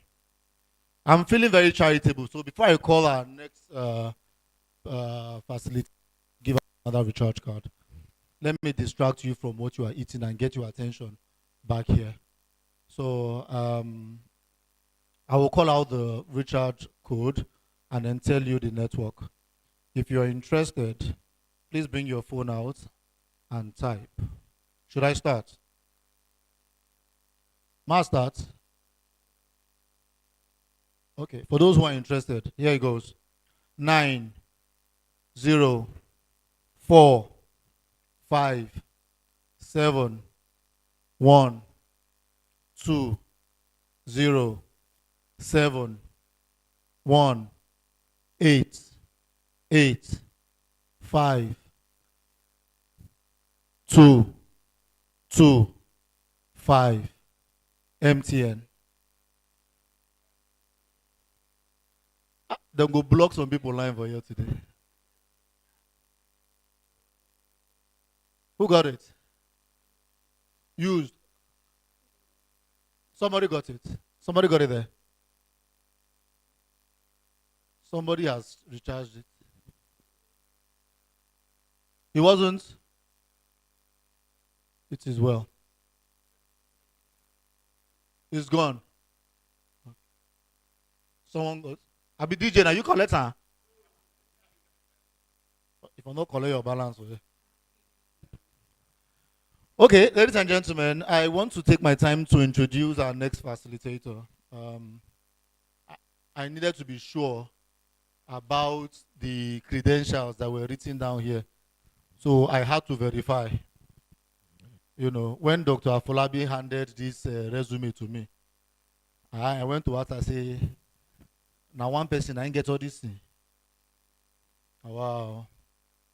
Ladies and gentlemen, we are indeed very, very blessed to have in our midst taking the second topic for today, the benefits of group practice in eye care. Yeah. You know, when Mommy was talking about group practice initially, I now understood the importance of collaboration.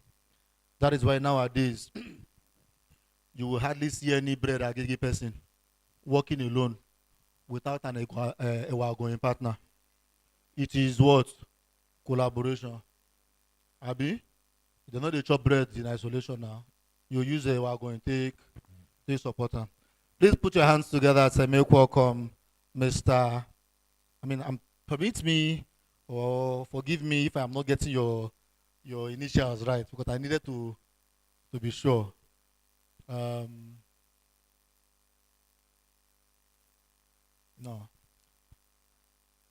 Mr.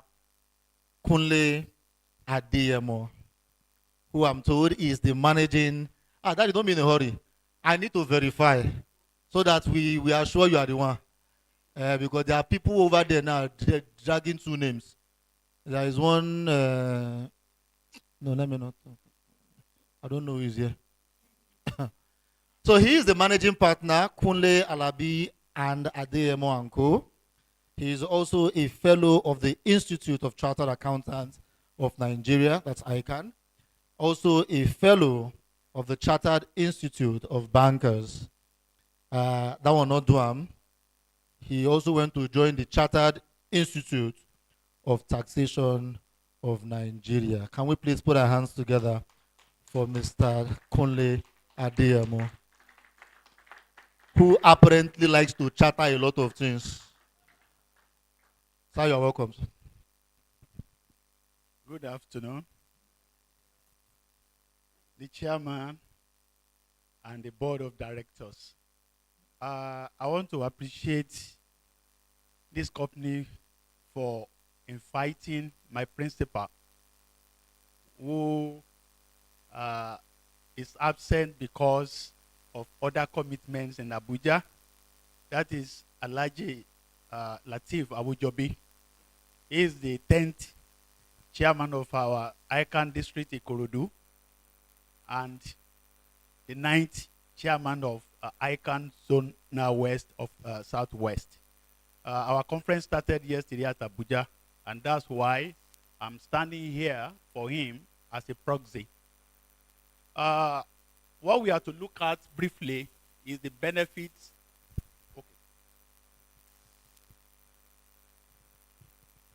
Benefit of group practice.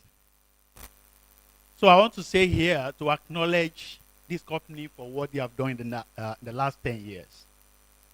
So I therefore say that I want to appreciate the board for leading well. We are all aware of this, that so many companies started several years, but they are only made name without any legacy and impact. They have gone, and they have gone forever. But today, we are celebrating the Viewpoint Medical Group. Why are we celebrating them in the first instance?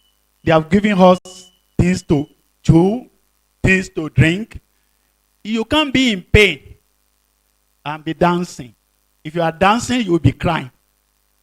It means that the objective that we are to set for this little cause has already been achieved.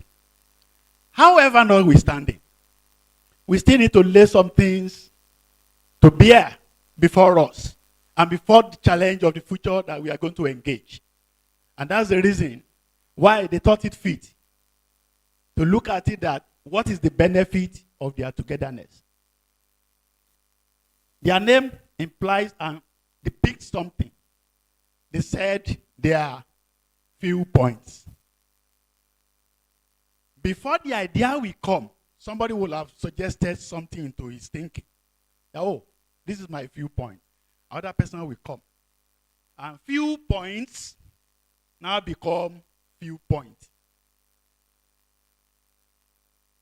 I don't know whether I'm speaking. Various viewpoints become a viewpoint. And that's what we are celebrating today. So therefore, it is important for us. Yeah, sorry.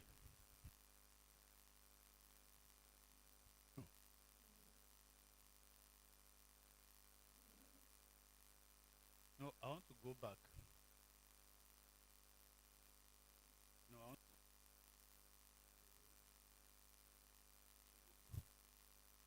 okay. Sorry.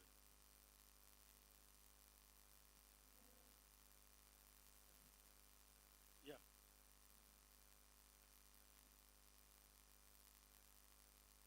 When he told us there are three that started the thinking. The first picture you saw, there were 7. And that depicts who they are today. But when they started nurturing what they want to do, where are they going, what are they doing, they started as 3 people. Though you are seeing some hands. There are some hands that you may not be able to see well. Because when we spoke, when Dr. Ogudipe spoke, the husband equally might have stretched her hands, which you don't see his face. I guess that is correct. Because there's no decision he's going to make among his peers that will not be influenced from home.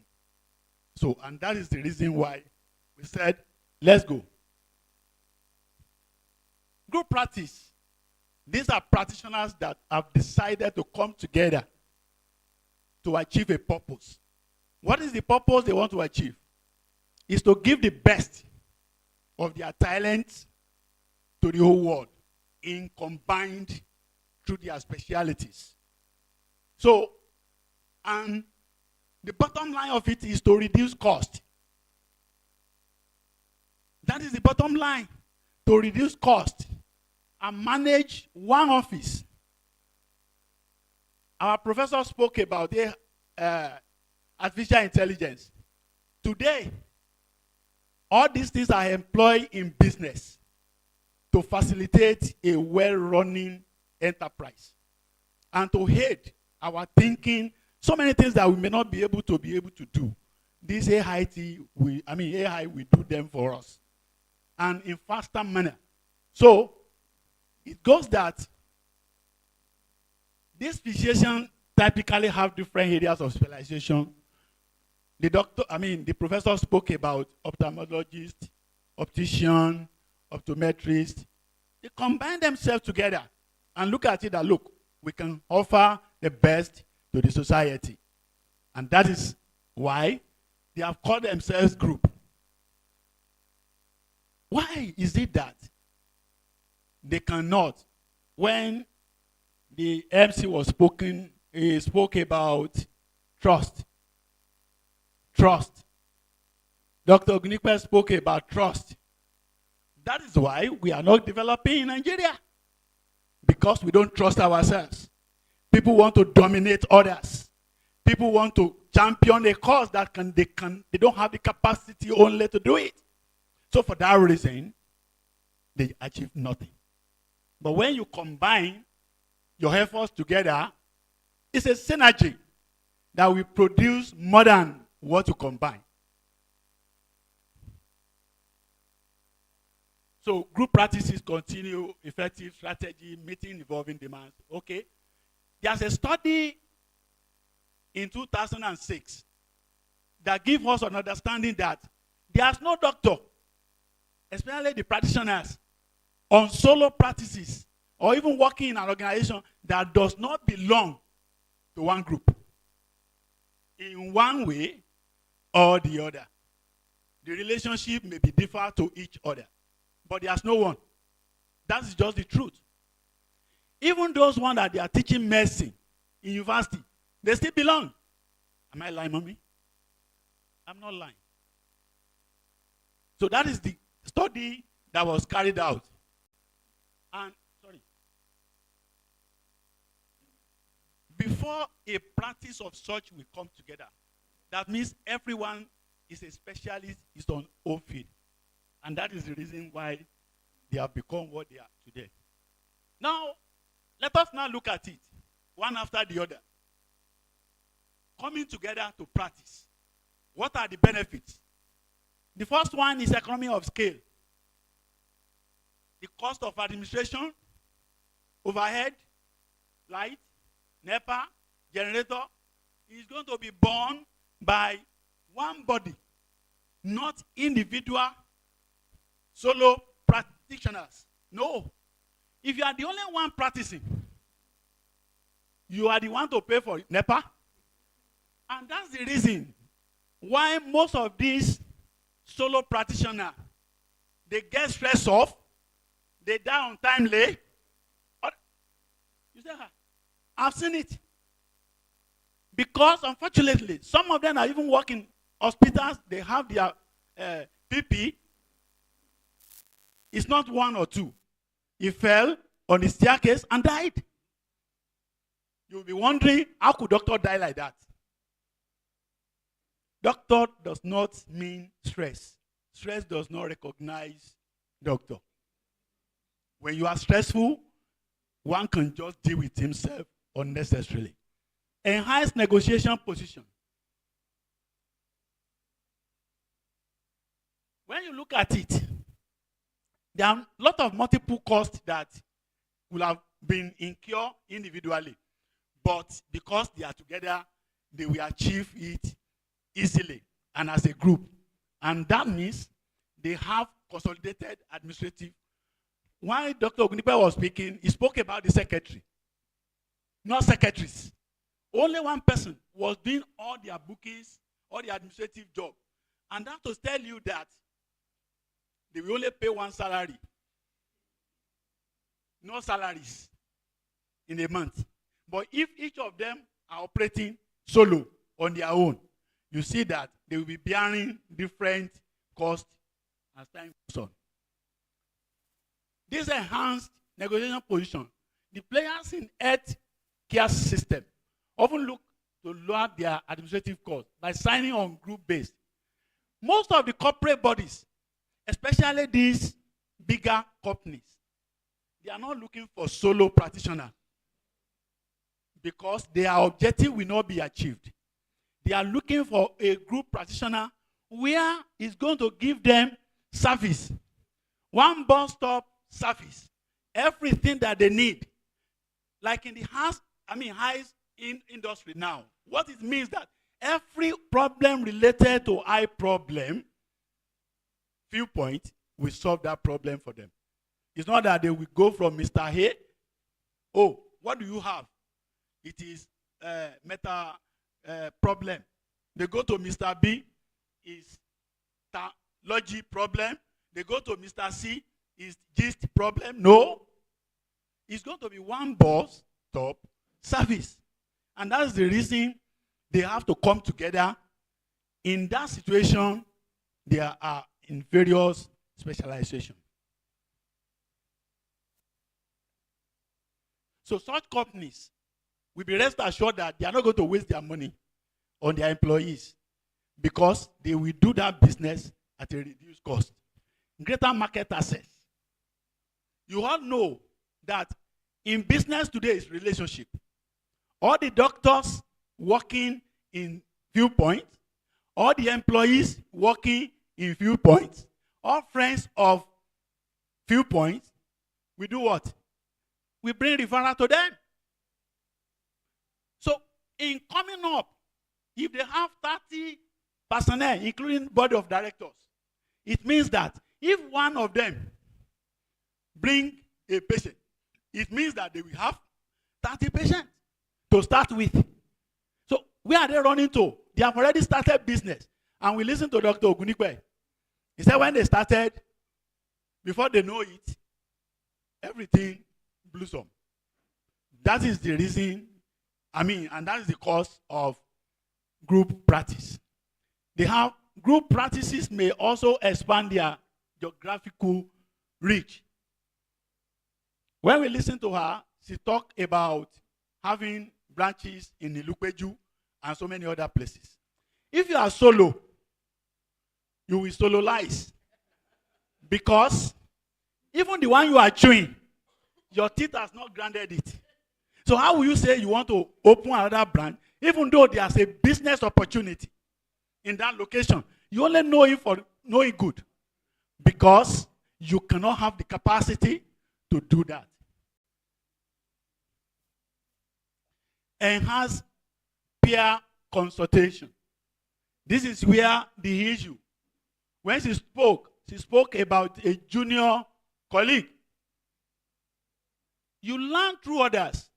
Others learn through you.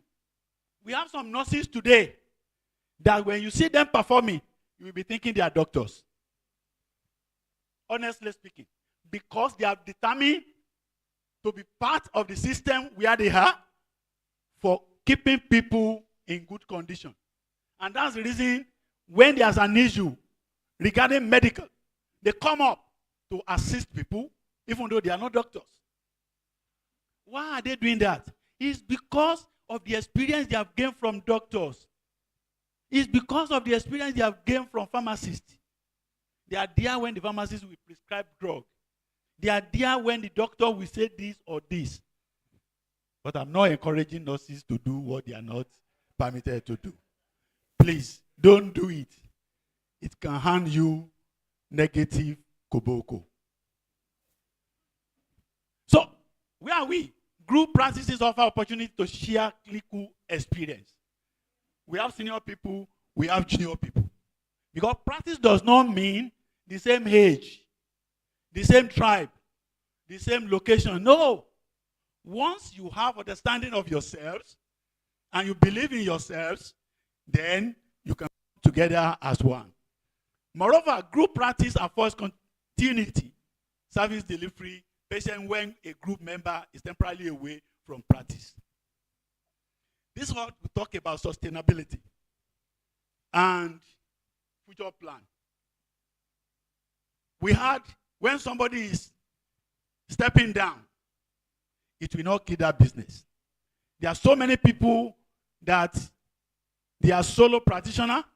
They set up medical outfits.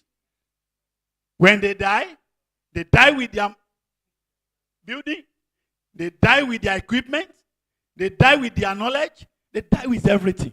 Unfortunately, many of them will even push their children by force to go and read medicine. Somebody that does not know chemistry, somebody that does not know biology. At the end of the day, the child will become a musician or something else. And the clinic will be there. So you can see that in this part of the world, we kill ourselves easily. And that's the reason why we need to work together. Control of the market. Once you are a group, you have a larger market to work around with. I know now by Viewpoint is 10 years now. There are some clients that we even write to them. When they go and verify their profile, who are the board of directors of such companies? Have they been holding the company that have been working for them on their medical something? I understand that you may not take every offer. Am I lying? Why? Why is it not everything that they come to their way they take? No, because they know what they want to do and they know their market. They know their target. And that's the reason why they have choice, not just everywhere they go. No, they are not empty. Combine interest and talent. Yes, each one individual in life has interest. You have talents. But this is going to be combined to deal with issues of medical that affect the eye of people you are to treat. And that's the reason why when somebody, you see, in some hospitals, it is not only one doctor you continue to see every day in such type of instances. And that's the reason why I'm not dealing with solo practitioners that they are not good. I'm not saying they are not good. But what I'm just trying to paint here is the topic that I've been given. That when you keep on going to the same doctor every day, the mental box you form, because yesterday the drug that was prescribed for you cannot work for what is happening to you. You go there today, the same, you will be tired. Why are you going to be tired? Your problem is still there unsolved. But if you see another doctor today, even though he's going to tell lies, psychologically you tend to believe him. And that's the reason why you keep on seeing different doctors in such a group practice. The healing process of human being is not until when you take drug. Psychologically, once there's a situational changes, you can begin to start your healing process. And that is the reason why, if it's in a solo medicine, in fact, before you call me, he has already prescribed for you. Because he has been seeing you since last week. Are you using your drug? You said yes. Which drug are you using before? Paracetamol. Okay, now go and use Anadol. So, pool capital. This is a business that you cannot start alone and succeed. Because medical equipment is so expensive. And it requires a lot of capital. We listened to a doctor when he said they have to contact family, friends to lend them money. Well, they will have gone to microfinance bank. So that, those ones, they have double barrel guns. Interest. You can imagine. So, but in a way, once they all contribute money together, they can start. And when they start, they will start big and become bigger. But if you are a solo, I don't know. If you get to some of these solo practitioners, yes, the pride is there. I'm the managing director. I'm overall, I'm chief executive. He's chief executive on debt. I'm telling you. Some of the suppliers, in terms of drug, in terms of inputs for the hospital, they are holding them seriously. Find out. We are auditors. We know what we are saying. So, the issue of that is that for a body of practitioner, it will be very, very difficult. Because there's going to be rules and guides for processes in the hospital. A solo has no, if they close the door in the afternoon, they can open it in the night. And you are not sure when you carry a patient to them at any time that you will see doctor. That is not sure. Most of the big organizations today that operate group practice is 24-hour service. sharing. You are not there alone to share problem. One problem shared by 7 people, the problem is vanished. One problem or 10 problem carried by one man. That's the reason why you will see somebody will say he has hospital, but you see him, his face can tell you that he does not have hospital. Why? The pressure on his head. If you're unfortunate, they will give you wrong drug. Because the load is carrying on his head. It's more than what you are seeing in his eyes. He's thinking about it bad now. Whereas it's in Apapa. The pressure will definitely be there. But once it's a group practice, the problem will be shared. The risk is going to be shared. The issues will be trashed out without a problem. Because somebody among the group will bring an idea that will sort out the problem or relationship externally. Instead of them even to spend money, somebody will say, no, wait, I have somebody in that place. We can get our things done without spending cover.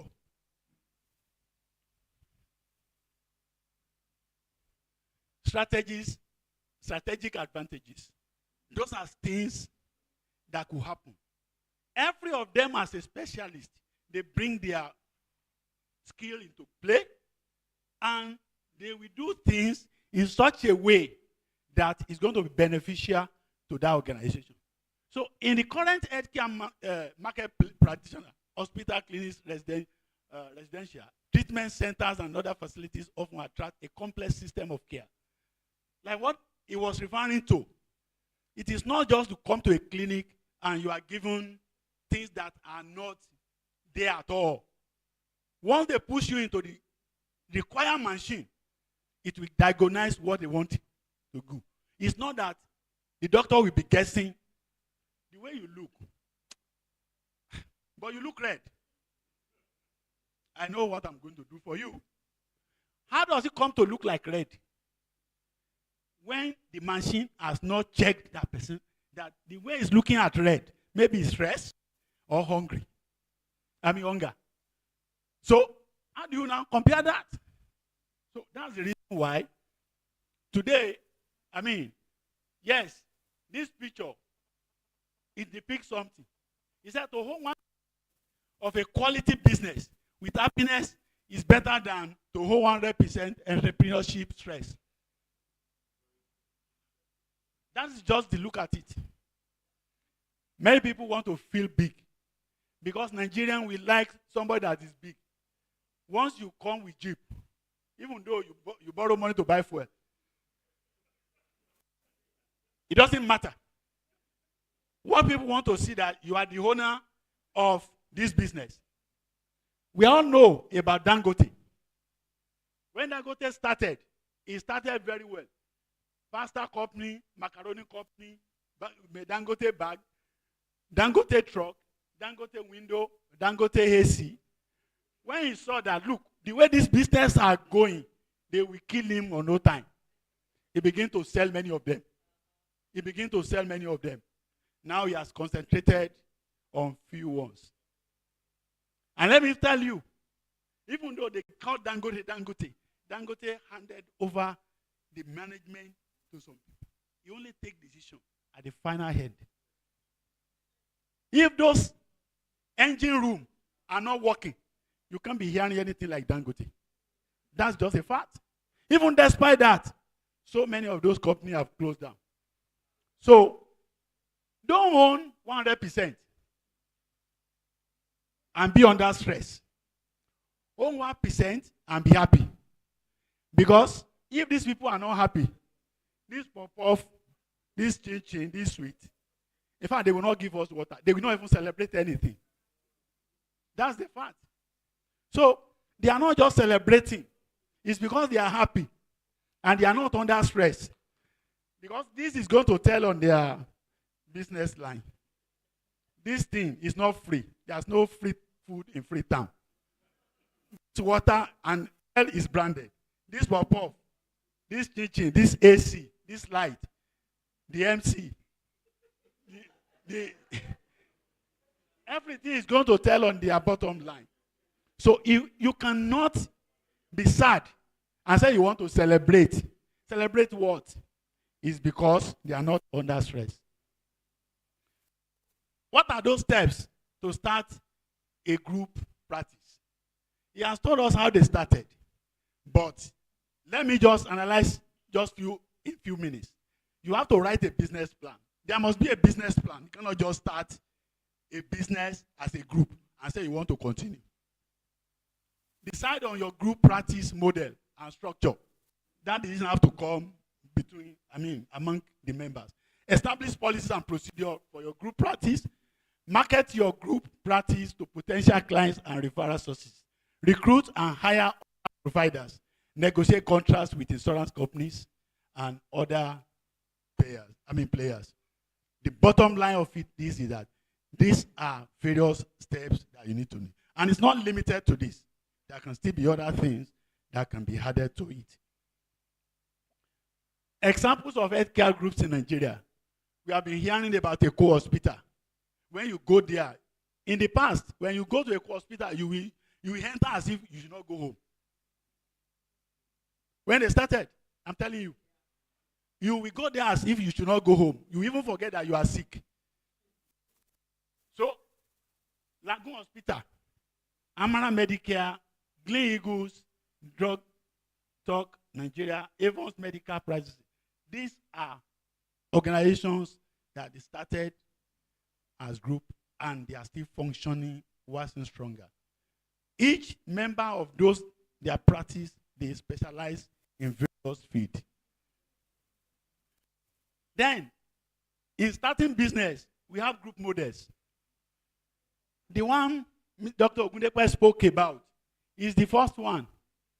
Accounts based on the idea of a social rule. He look at himself. I have this skill. I can start a business. He met with somebody else again.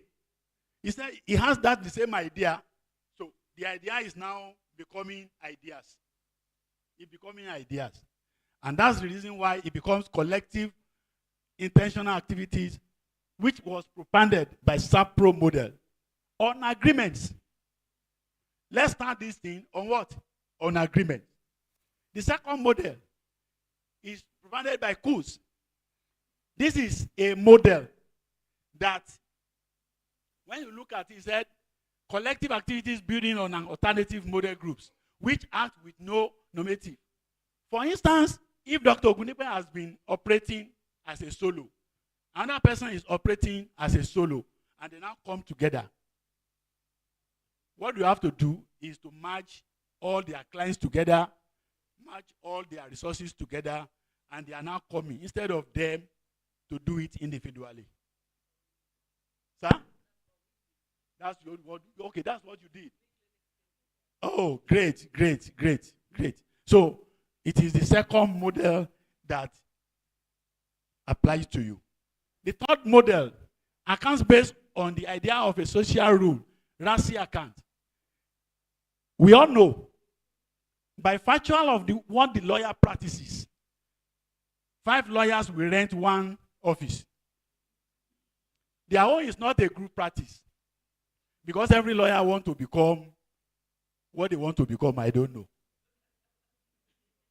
In their own, we call it associateship. They only associate. They will share cost. They will share every other thing in that office.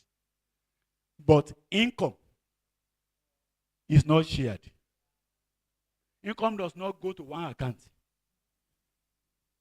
Hello? If all of us contribute money, buy cotton wool, buy iodine, buy everything. So it is only professor. I have client yesterday, today, I come to the office and I've been looking. So what is going to happen? Grumbling, envy, problem. It will get to a time that, look, we will begin to do arithmetic for cotton wool.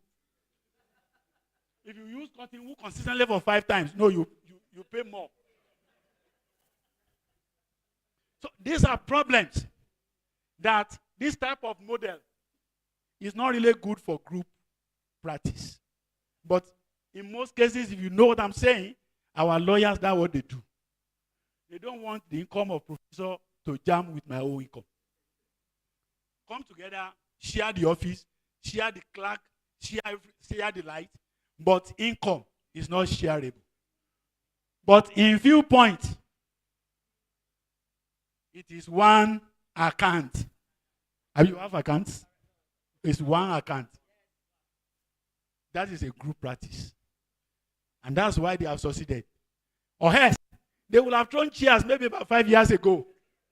And everybody will have gone back to his base. Idea will die. Progress will not be made. Potential quicksand of group practice. We must know this fact. Because the fact that we know will take us out of Waterloo. There will be conflicts. There's no way. Because human being is not made from the same mother. We are not coming from the same parents. Some people want to dominate. Some people want to take what is not belongs to them. Some people want to hit more than the owner. Therefore, there will be conflict. But how you resolve that conflict, it is what is the best of it. One thing that's certain in life is that once you are coming together as one, accept others the way they are. If you don't accept them the way they are, if they talk too much, allow them to speak their mind. Because from every madman, there are sense.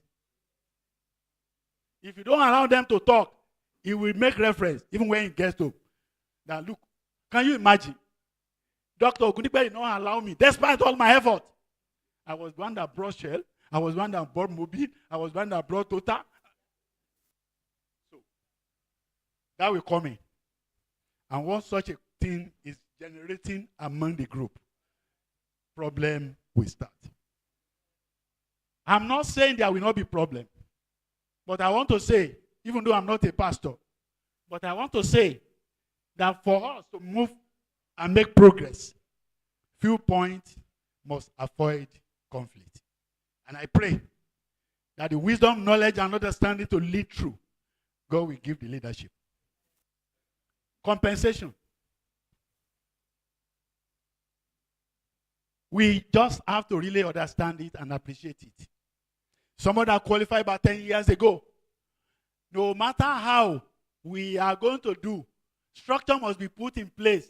That group cannot take the same salary. And that's the reason where we have to really deal with it. The number of years in service, the expertise, and every other thing must be agreed upon. The compensation procedure policies, understanding, have to be put in place. So that somebody will not come and say, why is this woman taking 10%? And they are paying us 5%. I'm not aware. He's aware.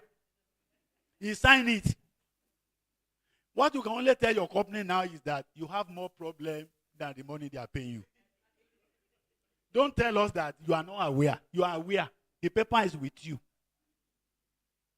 So, we just have to really understand this. But once you have come faithfully that you want to subscribe to that group, you will succeed. Limited control of practitioner. Many of us, the way we are governors in our various homes, want to be governors in the midst of our colleagues. It's impossible. You have to have limitation. In a board meeting, if you have to speak only once, speak once. If you have to speak twice, speak twice. You have to respect people. It's not by age, but by whom they are. You see an old man bending down for a young man. He's not bending down because of his age, but he's bending down because of the wisdom in the old man.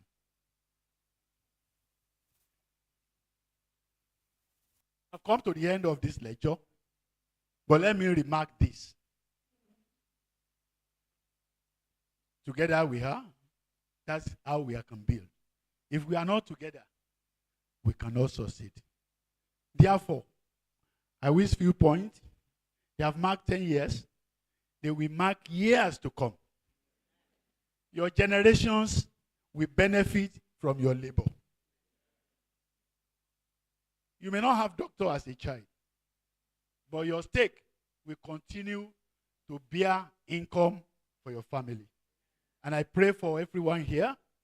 If you are thinking of setting up a business, don't think twice. Look for like minds who are not greedy, who are not thieves, who cannot take small thing to take it to another level. Because most of us are looking for shortcuts. And shortcuts cannot make a good journey. God bless you all.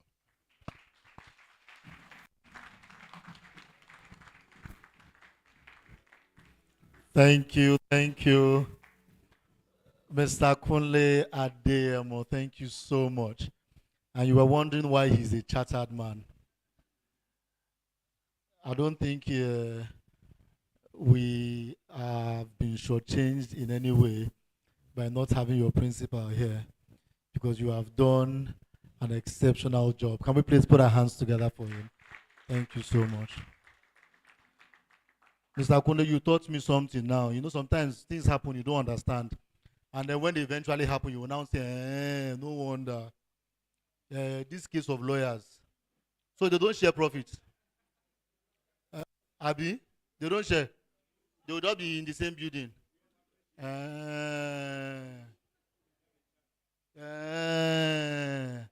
Maybe not so. No wonder. You be wanting now because some five people sat on someone and were doing evidence is not evidence is not. Actually, one by. No, you self thinker now. If when they sat down like that, they were all collecting the same. It is well. It is well. Thank you so much. I have really learned starting a business and having to go for a group. This is my talk business now. They wonder I want a group. I did think. Professor, you have any suggestion? It's possible to look for who can talk like me and we join, but you know, we will fight. We no agree, we will fight. It is well. It is well. Once again, we want to thank our speakers, Professor and Professor Bola Adekoya. Thank you so much. Surprisingly, you are probably a colleague to one of my mentors in your institution, Professor Njokama. Yes, he's a senior daddy to me. Yes, you know. I remember attending LASUT, you know. No, I went to LASU. I didn't do the UT. You know, you have to have some level of sense to do that LASUT something, you know. You know, Prof, when you were talking, you mentioned the use of AI in different places. That sports bet will make sense very well. If we have AI that is, you know, that can predict the outcome of some things, you know. A child was in school and the teacher wrote on the board 1 times 2 equals 2. They now called Akbos to come and put the answer. Akbos went there and wrote home or away. Only legends will understand what I've just said now. This guy, sense not going to kill you. You understand, Abi? Oh. It is well, don't worry. If you know, you know. Abi? So let's take questions. Let's take questions. Because like I said, we've learned, we've heard a lot of things have been said. First, about the application of AI in our practice, and then adopting the group method in setting up a business, which, I mean, among other things, guarantees some level of continuity in the field. So initially I said, let's write our questions down. If you have them, please indicate, I'll come to you. I have very few people who have questions, I will come to you with a mic and then have you ask your question. Yes. You look like one of my uncles. Yes. You know, there's something I'm doing to my uncles nowadays. When I was young, then they promise me every now and then they go promise you read well, I'll buy you bicycle, I'll buy you video game. Shingba and not see. I don't marry. I don't they work. All their children are they promise that I still promise one iPhone Pro for 14 Pro Max. I tell and say that I go collect iPhone. All of us will go continue to promise no hard now. So uncle. How are you?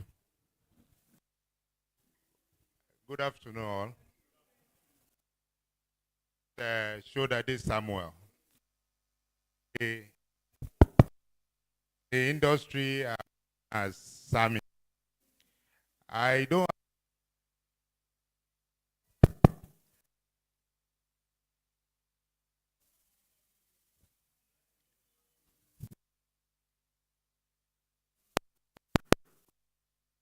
have a question.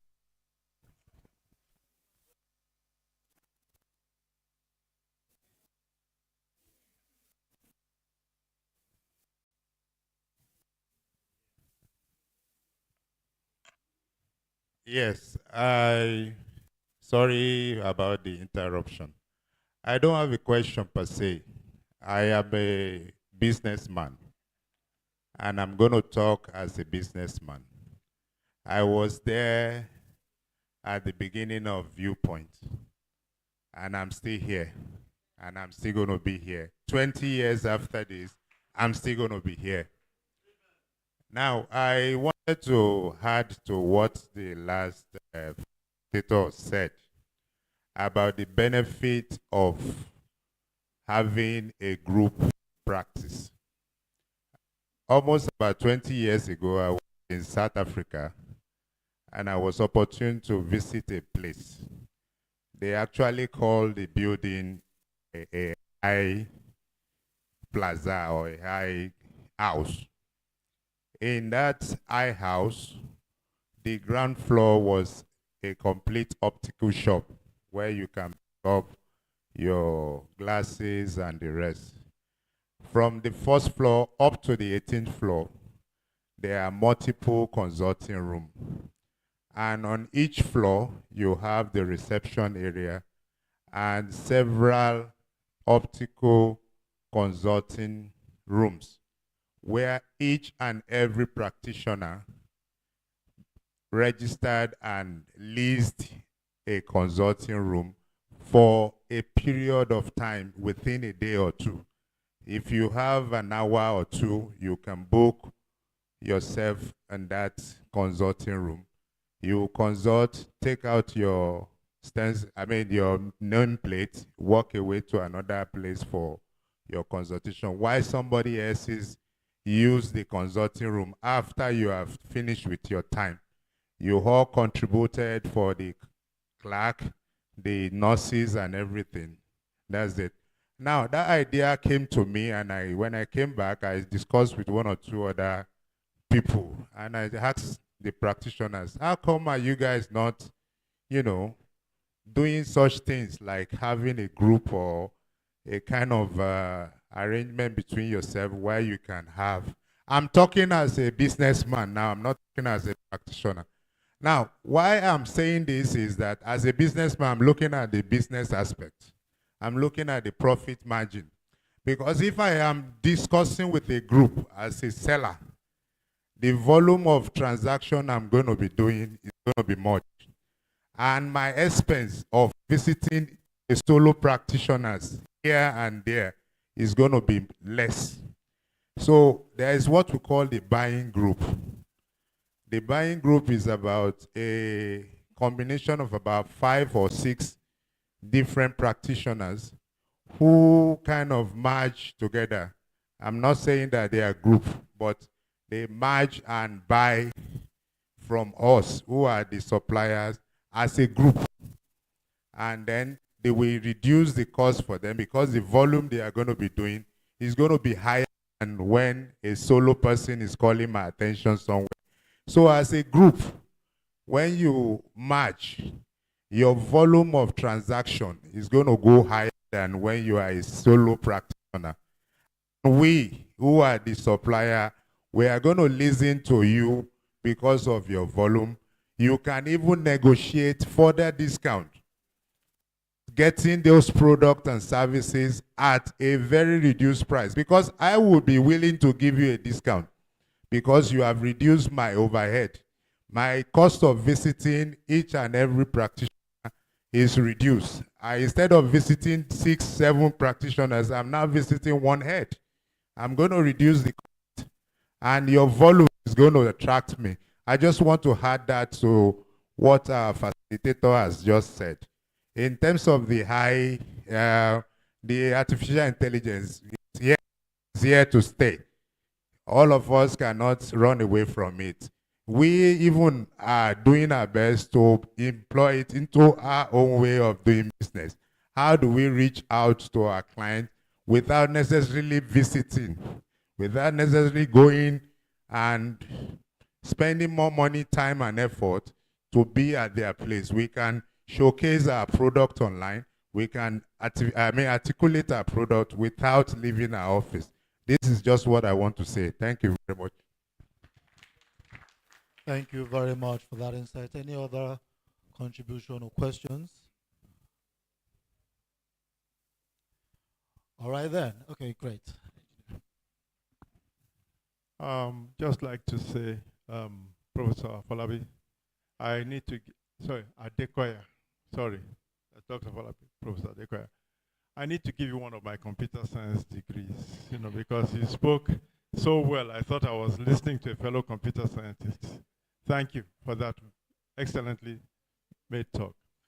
One comment I'd like to make, because as a computer scientist, people are often asking me, what about artificial intelligence?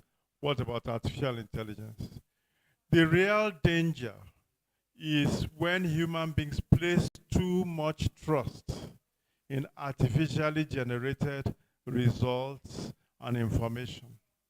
So as these machines get cleverer and cleverer, right?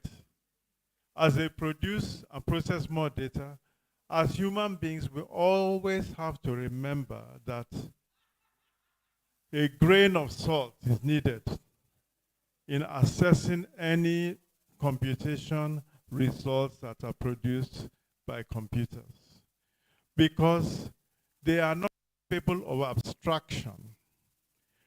They can make deductions, but they cannot make that leap of intuition which will create an abstract idea, because the data, abstract idea was created from nothing.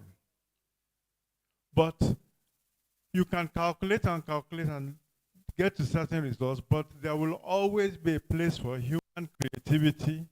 There will always be a place for human invention. There will be a place for human insight. As long as the human beings do not blindly trust what comes out of the computers.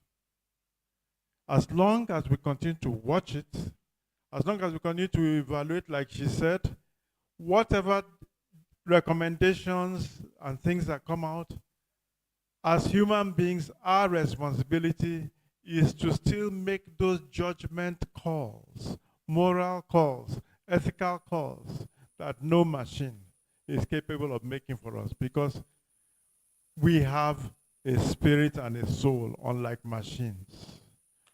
No machine has a soul, but God has gifted us with those things, and we are made in His image. Machines are made in the image of our calculations. So please, let's remember that. It's data. It's information. It's not wisdom. It's not knowledge. Thank you.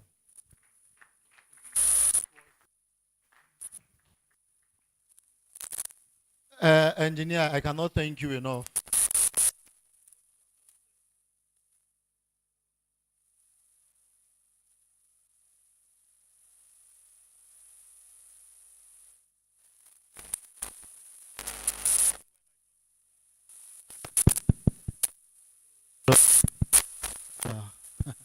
Dr. Afolabi, you know those that you're going to hold their balance. You know what engineer has just said now has vindicated the what's the word? The habits that I have. I know they trust computer. Oh. If I go ATM, punch my money, I go stand there counter. Hello, am I the only one? Maybe I have the okay. I'm the only one, Abi.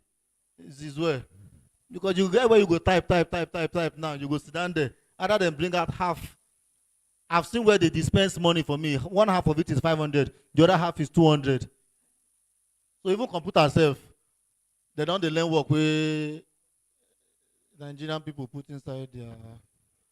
I didn't see anything. Data in, data out, mommy. It is very, very accurate. Once again, do we have any other comments or questions that we want to take? Okay, great start.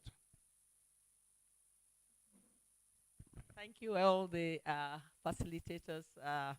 It's been a very educative session for all of us. I just want to encourage us, like facilitators said, AI is here to stay, and it's about data. Right now, all the data is coming from the developed world. We need to start stepping up to put in our own data. Otherwise, we'll be having a repeat of what happened during COVID in the US, where the pulse meter was always calculating oxygen level lower in blacks than in whites. And because of our skin color, it kind of mutes the sensitivity of the oxygen machine from giving the correct oxygen level. So we had a situation where black people were not put under the ventilator faster than they should have, because the pulse meter was always reading something higher than what it should be. So we have that responsibility now that AI is still budding. Let us not make the mistakes of the past. Let's team up, all of us, and start entering our own data into the system so that it can account for people of color and our own culture and whatever it is that the data is calculated, because it is coming. It is here to stay. What we want is something that will be equitable for all. But God will help us. Okay. So I'm going to take goodwill messages, but before I do that, we are in the spirit of celebration, and when I came in this morning, I told you all earlier that Dr. Afolabi had told me that we have gifts, but so that it goes round, you have to earn those gifts. So I have very, very simple questions I'm going to ask, and for you to know that it is not a fool. These things are heavier than they look.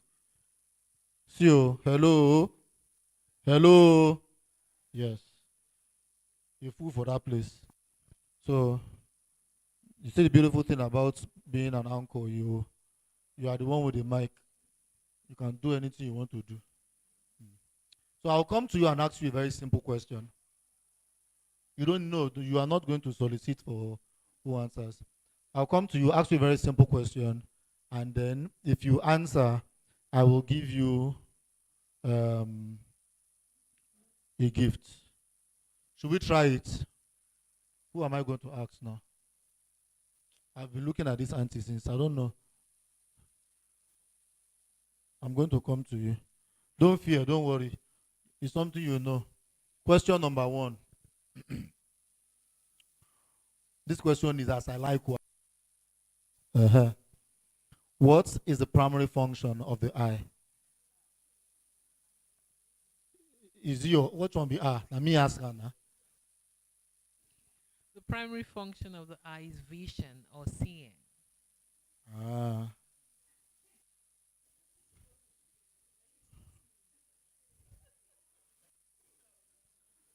No, when you have the mic, ask anybody you want to ask. Me, I'm asking who I want to ask. Professor, I'm sorry. Okay. Can I have somebody help me out here? Okay. Ma, a round of applause for her, please. If you are a staff or if you are, it doesn't matter. It is a reward for being a staff. Yes. I'm going to ask you.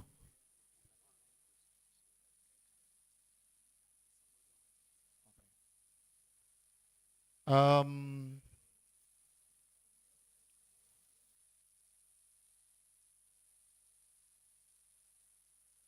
questions that if I give my normal local answers to them, it will contradict medical reason. You know, say you know if you do your man not disturb you now. Now you are the madam. Good afternoon, ma. You're welcome, ma. The question is for you, number 2.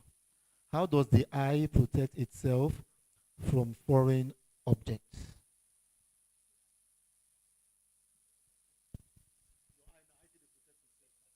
Closing it and blinking. Okay, good. A round of applause for her. She got it. You know, eh? And you know, doctor. Oh, yeah, what's in me?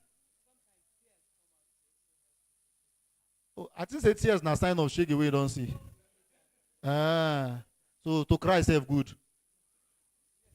To man just dey dey cry.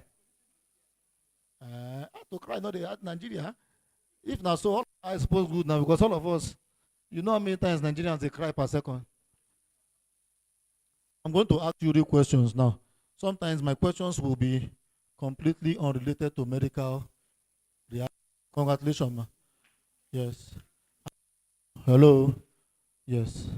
Auntie, I'm coming to you. They have accused me, no brother. Gender sensitive. Oh yeah, let me come to you, uncle. You, if I'm to you. My own is translation. Sorry, ma.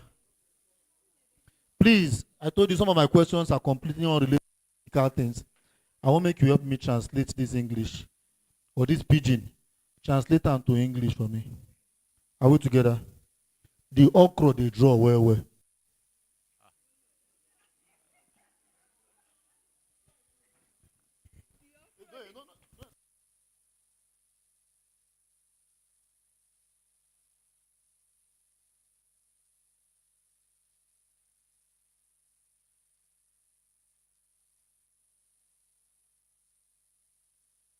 Okra the slime price okra.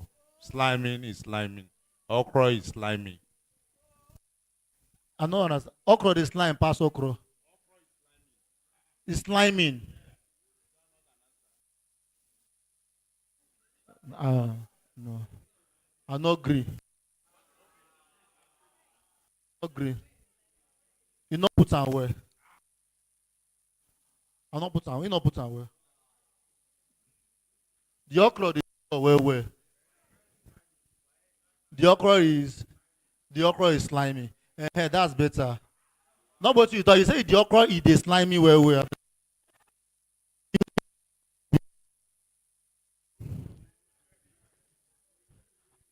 You say you don't want before now. You don't change your mind.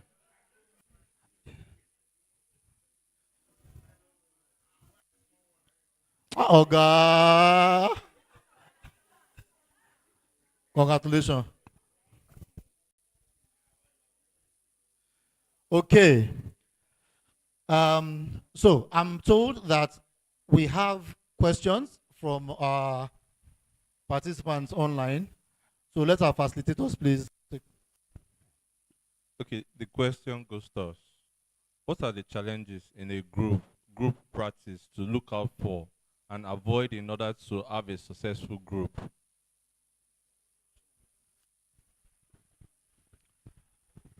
I'm sure that question was directed to our second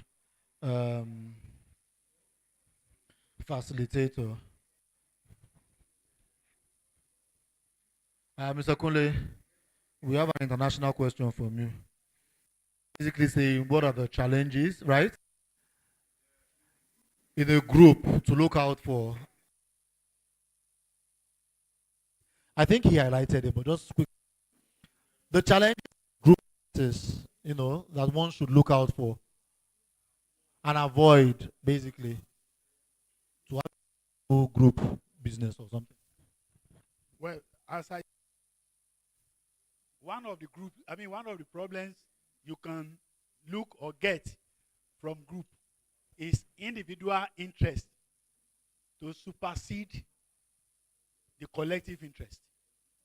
That's a bigger problem. And you can do it is to put policies, procedures as a guide. Once you are derailing road, you will call yourself back. Because here is their policies.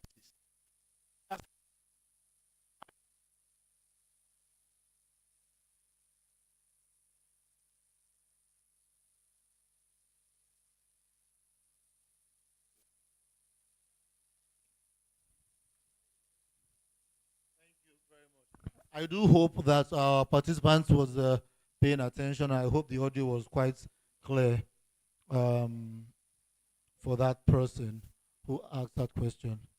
Huh? Can I recap? What our chartered Oga has said is that you should endeavor to avoid making your personal interest oversee the common good of the business group. Yes, basically.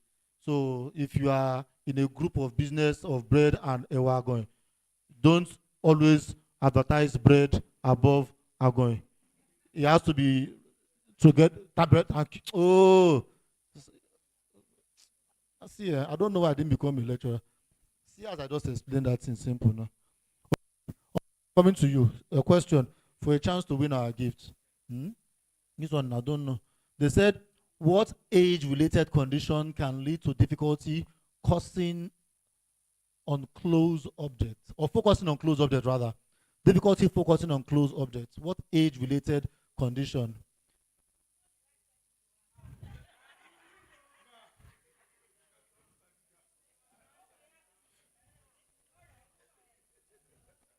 I'll not ask again. Okay. If not, you go start to give me a lecture. But if he be one of your students for school or na doctor in be self, no verse. No verse. My question to you, I'll take you to streets. Interpret this pigeon saying, "He don't cast."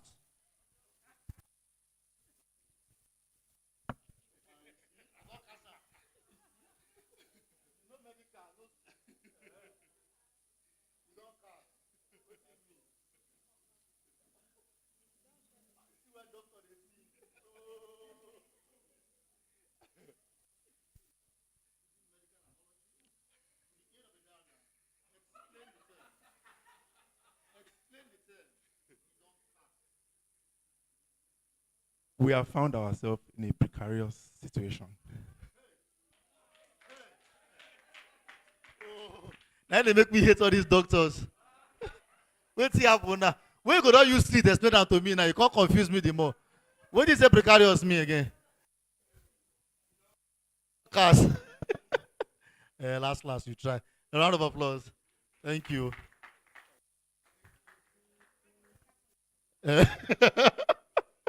Okay. Because I know that if I give you chance now, you go start to lecture us. There's somebody that deserves my gift. Who? And if I go to the school two at the back now, all those staff members, they all know the answer.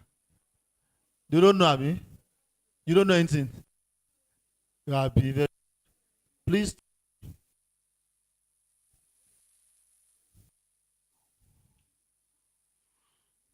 Man, no ask question.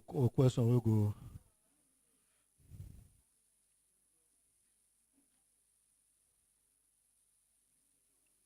No, this question too simple now.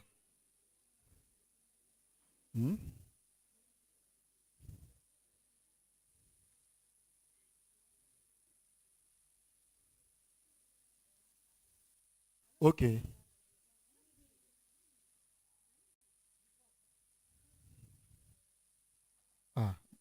Doctor, all these questions are too simple. Now you the one sit down there. What is the medical term for nearsightedness? Now your salary take they play. If you don't answer this one now, they will come out this clothes. Uh-huh. Don't look now you. Now you are the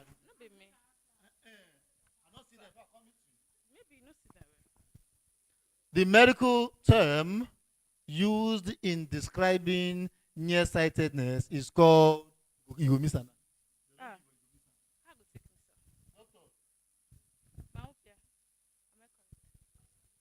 Are you asking me or saying something? You ask the question now. Now question asks you answer the question. Me myopia. Okay. Please put your hands together for her. That's A. That is B. Spell it. When I bring it, man, give her. Okay. Do we have more questions online? More? Oh, I should ask them questions. I should ask the online people questions. Okay. Sorry, for specific reasons. Which part of the world are they watching from? From Nigeria? From Nigeria? No. From Lagos? They will be fine. I want to ask online people that can help my condition. Where in Lagos? Hmm? No, it depends. You know, I mean, people like us that stay on the island. You know. Why? What? Is there something you know? What is it? I say I stay on the island. Did they? Sister Edna, you want to open my secret? Please, oh, people of God, where is the island? Huh? After the Third Mainland Bridge, or after Eko Bridge, or after Qatar Bridge? Abi, is it no island? And I say I stay on the island, you argue with me. Don't know that when you want to come to my house, you come around Lekki. No, it's Lekki. It's actually Lekki. When you get to Lekki roundabout, you just come forward small. You know. Then a little bit after Marua, right? You will see one place they call Chisco. You just go front. It's not far. It's by Chisco. You go to the front. After Chisco, you come forward again a bit. You know. There's this place, Igboefon. It's very close to Chisco. It's not far. You understand? That's Igboefon. You go front. Then if you look up from that Igboefon, look up, look very, very far, you will see one new bridge they are building close to VGC. That's not where I stay. You just keep, go fast more, go, you know. Yes. Then after that bridge, sir, you know that new bridge they are building that will link you to, what do you call it? Ikate. You just keep going front. Then you will now see the one Ambode built, another bridge. They call it Independent Bridge. That one is at Aja, but it's still Lekki. It's still Lekki. So when you get there, you like under 5 minutes, take a bus going to Songotedo. It's just far. It's not. It's Lekki now because the surname of the area is Lekki Ekpe Expressway. So from that Songotedo, another keke or Kurupe to Lakwe, you know, you get to Lakwe. From no, it's land. I don't stay on water. It's land, but it's on the island. After Lakwe, you will get to, you know, Kajola. After Kajola, you will see where you have. How many of you know Omu Resort? Yeah, Omu, yes. Is it still Lagos? It's on the island. What are we saying? That's at Bogije. After that one, you just go front a bit. You know, you will now see. It's not far. It's just, you will see another place, the second. Then you now confront small. You will now stand that place, a very nice estate. They call Malete. Not the Ibadan, no. There is Malete in Lagos. You understand? After Malete, you see move front small, just small, to Shakpati. After Shakpati, there is one signboard there. They wrote "Welcome to Desa." By Desa. Before you go, you won't reach to Ekpesha. But it's the island. And you know that you are smiling like I'm saying things that are familiar to you. You've been there before. That's where things are happening. You know, I stay on the island. It's not easy, you know. My house is a wonderful house. 3-bedroom apartment, alone in compound with complimentary megad. We don't pay much, like 100,000 per year. It's just that you want to call them because you won't have neighbor. Your next neighbor is like 2 bus stops away from you, but it's cheap, and we are, yeah, this is well. Anyway, more questions. I need to give out my gift. More questions. Okay. If online people are asking me questions, I will take it. Can network issue affect AI? Prof has gone. Well, yes, we do have. Yes and no. Most AI processing requires moving large amounts of data from one place to another. But once the data has been moved to where you want it to be, you can do anything you like with it. So the transmits an answer or a calculation quickly from one place to another. So that is one area where, yes, network issues can affect AI, but in the actual power of the calculation of the results, it doesn't. It may only affect the transmission of things from one place to another. And that's why you need fast networks for equipment in what they call mission critical areas. Like if you have a nuclear reactor that you are using AI to control, you don't want there to be a network issue between the AI that is calculating how to regulate the nuclear reactor and the equipment that is actually doing the regulating. So that's I said it's a mixture of both. I am hoping the person was paying attention. I have one more question. I need to give out this gift. A question just came to my mind now.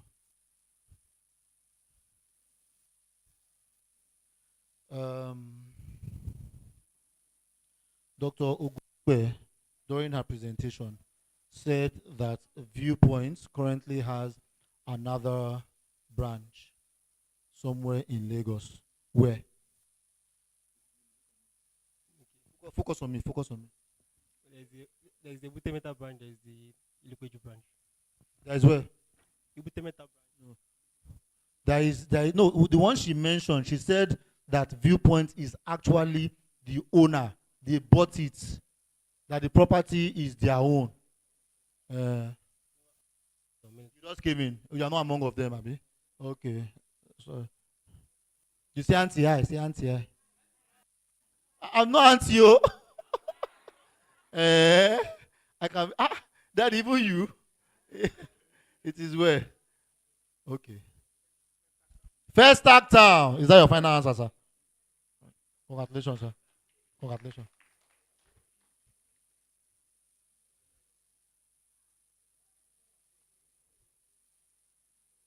Let me cause final quarrel. The question I want to ask now, I don't know the answer to it, but I will ask it anyway. Auntie, what happened? You know it. Can you tell us, is she here? The name of the latest junior partner for Viewpoint Specialist Hospital? Because of you, I'll carry the now 2 days there. Because of you, I'll give you the 2. If you know it. Doctor who? Yeah. 1 year. Doctor who? Doctor, say it with confidence. Own it with your chest. Told you. Dr. Afolabi, where is she? She didn't get it, Abi. Okay. Doctor who? Give you. Doctor who? No, I don't. You don't know. Okay. Yes, but not now.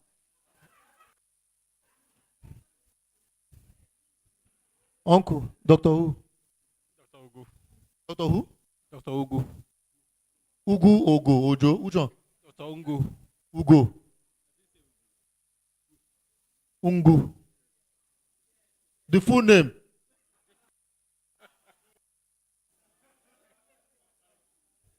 Yeah, take sir. You try, Abi. So then they give somebody else food and say, Ugo, you say Ojo. Oh, you see? Mm-hmm. From inception, before present number, the default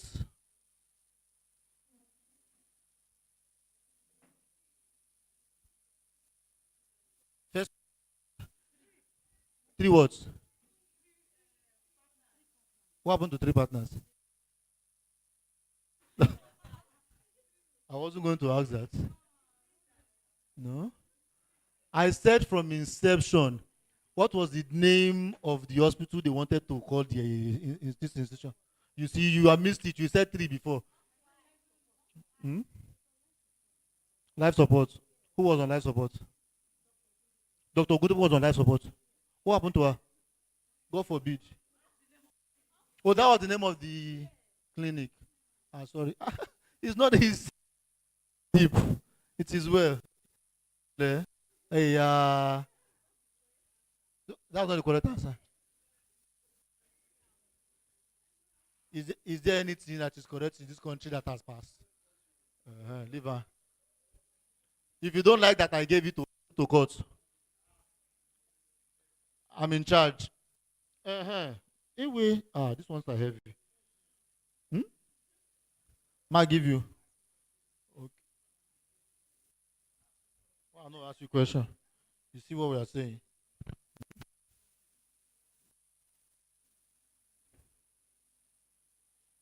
Okay, let me ask you because to give you. What structure of the eye is affected by cataract? Leave doctor. Leave doctor. Now your salary they play. If now me I not give. We are talking. You define AI. Sorry. Finally. You know, good man call on that, you know. I go verse with you. They don't Google. Huh? I don't like all these over-sabi people. Whether she correct or not, I don't even know the answer before. You know what I'm saying? The answer where they put for there, she carries something put inside. Because what I have here is lens. And then she now said it is the triangular lens. What did you call it? Triangular lens. Congratulations, man. I my last prize. You know one thing with doctors, if you have ever been to a hospital and doctor write prescription for you, and you read the handwriting of that doctor, I swear to God, not be doctor you see. Eh? Your what? I'm that if you go to any hospital and doctor you can not be you don't see fine arts teacher. Handwriting is and she's a doctor.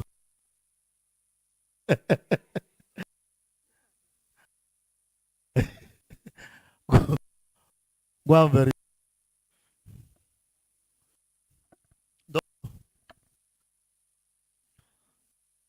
as at the last count. How many states?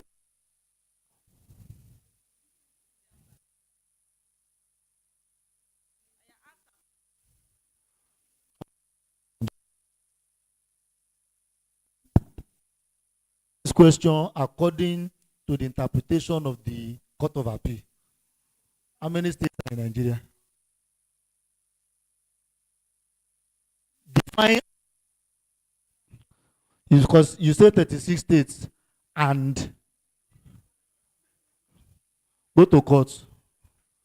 Shall take. God bless you.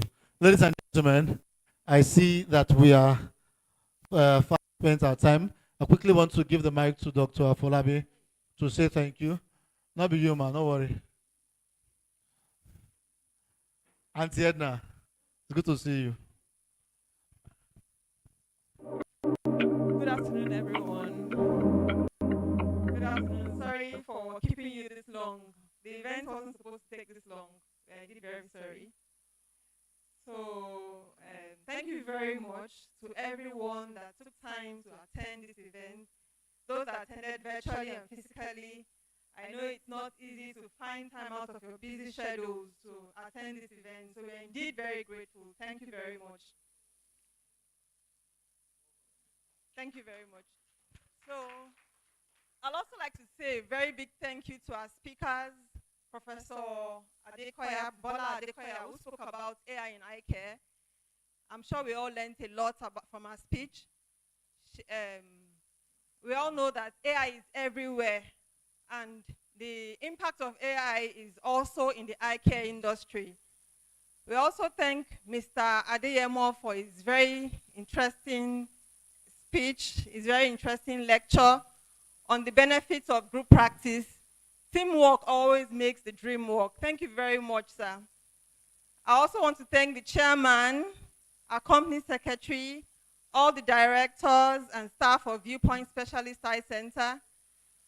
Thank you very much for making this work. We've been at this for 10 years and it's not been an easy journey, but thank you very much. Finally, I would like to thank all of the organizers. Okay. We are going to cut the cake in a short while. So I would like for the directors to come out so that we can cut the cake. But before we do that, let me just thank all of the organizers for the event. The vibrant MC, even though he tried to drag the event so long, the DJ, the crew that enabled this event stream seamlessly online, and the Viewpoint Specialist Eye Center event management team. You guys rock. Thank you very much. Thank you so much. It looks like it's a very simple event, but it took weeks of planning. Thank you very much. Thank you, everyone. So we'll just take pictures with the cake and we'll round up in a short while. So I'd like to invite our chairman and all of the directors that are still available to take pictures with the cake. So we'll take the pictures in two phases. The directors and chairman will go first, then the staff will go next, then other invited guests can also come as well.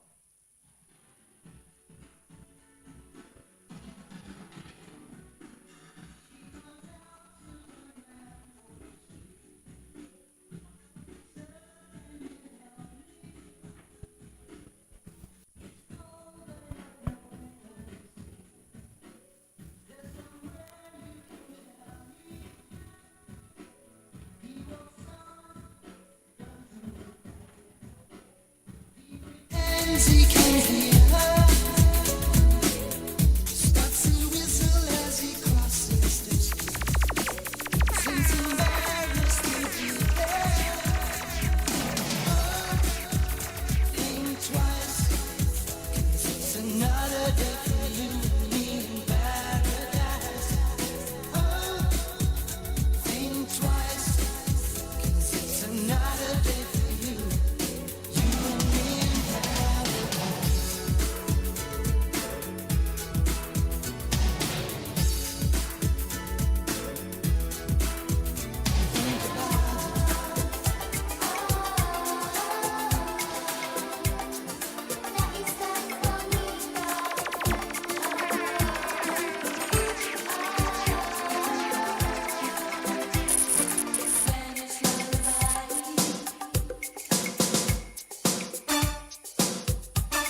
gon' forget you. I gon' forget you. See my shoulder, make you rest upon me. You know I got you. Now me be your friend indeed. The money don't show now. I don't keep some for you. You know go so far. Cause anything I get now for me and you. Yeah. How are you, my friend? How do you do, my friend? I know sometimes it be like saying nobody sent you. That's when I did for you, my friend. How are you, my friend? How do you do, my friend? I know sometimes it be like saying nobody sent you. I did for you, my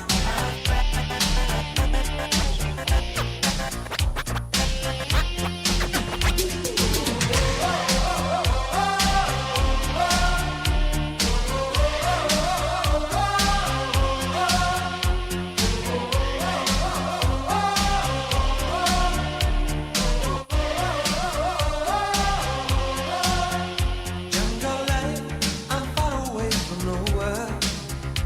On my own, like Tarzan boy. Hide and seek, I play alone where I should cross the forest, monkey business on a sunny afternoon. Jungle life, I'm living in the open. Native beat that carries on. Burning bright, I fight a blood to signal to the sky. I still wonder, there's a message get to you.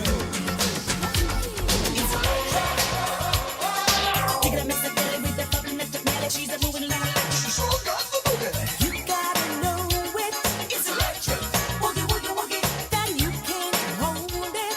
It's electric. Woogie woogie woogie, but you know it's there. Here, there, and everywhere. And got to move. I'm going on a party ride. I've got to groove, groove, groove. And from this music I just can't hide. Are you coming with me?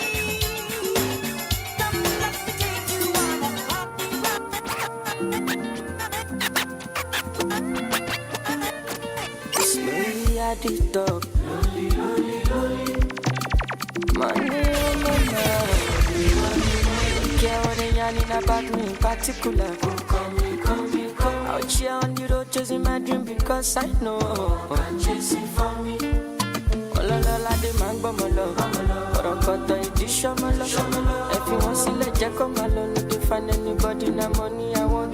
No dey hear wetin people dey talk. Wọ́n ti gbé Àṣàkẹ́ létí lọ. Ìsìn love una wanna get another one, I go take and do wetin I love. Wetin you love, oh, no be wetin I love, oh. Wetin I love, I go do am with all my heart, oh. Ogogoro no be vodka, Mr. Money Ginger. But una know I no dey waste time, Mr. Money Ginger. Just carry on, there be no time. Bad boy day, me I dey fine, and at the same time, me I dey high. Motroto mo stand out, calm down, you go dey fine like fine wine, no decline. Sick about it, extraordinary things. Show me love, I go show you more. Bó ṣe ń ṣe, wo bó ṣe ń ṣe, ọmọ yìí ló ń tẹ̀jà ṣíríkìlì, mo fọ́ fàyè, fọ́ fàyè, yéyé. Ọlọ́ládé máa ń gbọ́mọ lọ, ọ̀rọ̀kọ̀tọ̀ ìdí ṣọmọ lọ. Ẹ fi wọ́n sílẹ̀ jẹ́ kó máa lọ, no dey find anybody na money. Only you the person for me, oh. I know nobody matter more. Nobody matter. Nobody matter. It be like I don't win a lotto. I know if you cool it down, oh.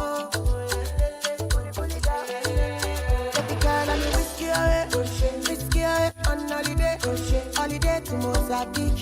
Follow me go to Mozambique. Baby girl, are you on your way? She made her bring helicopter. Oh, na. Shake it up like I do overdo. But we go trouble their timeline. Give them a irregular. Chop all their megabytes. Megabyte, what you know that? Trouble their timeline. Give them a irregular.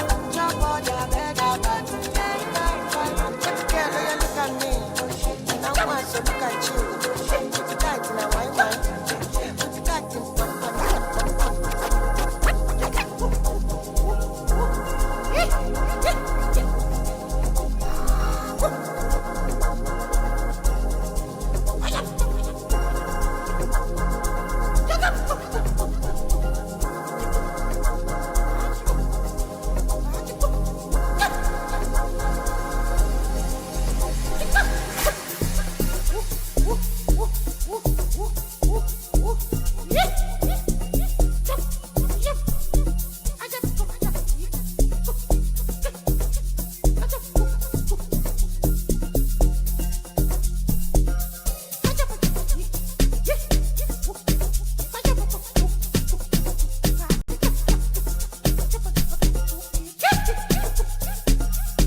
malaton. Oh my keto. Oh my shit down. Say them go feel it. Them go run it down. Them go hold it. Them go. Say them go feel it. Them go run it down. Them go hold it. Them go. I be talking to myself, and I don't even notice. She got me feeling like a zombie. And she dey shoot like Chuck Norris. The way she put her body down.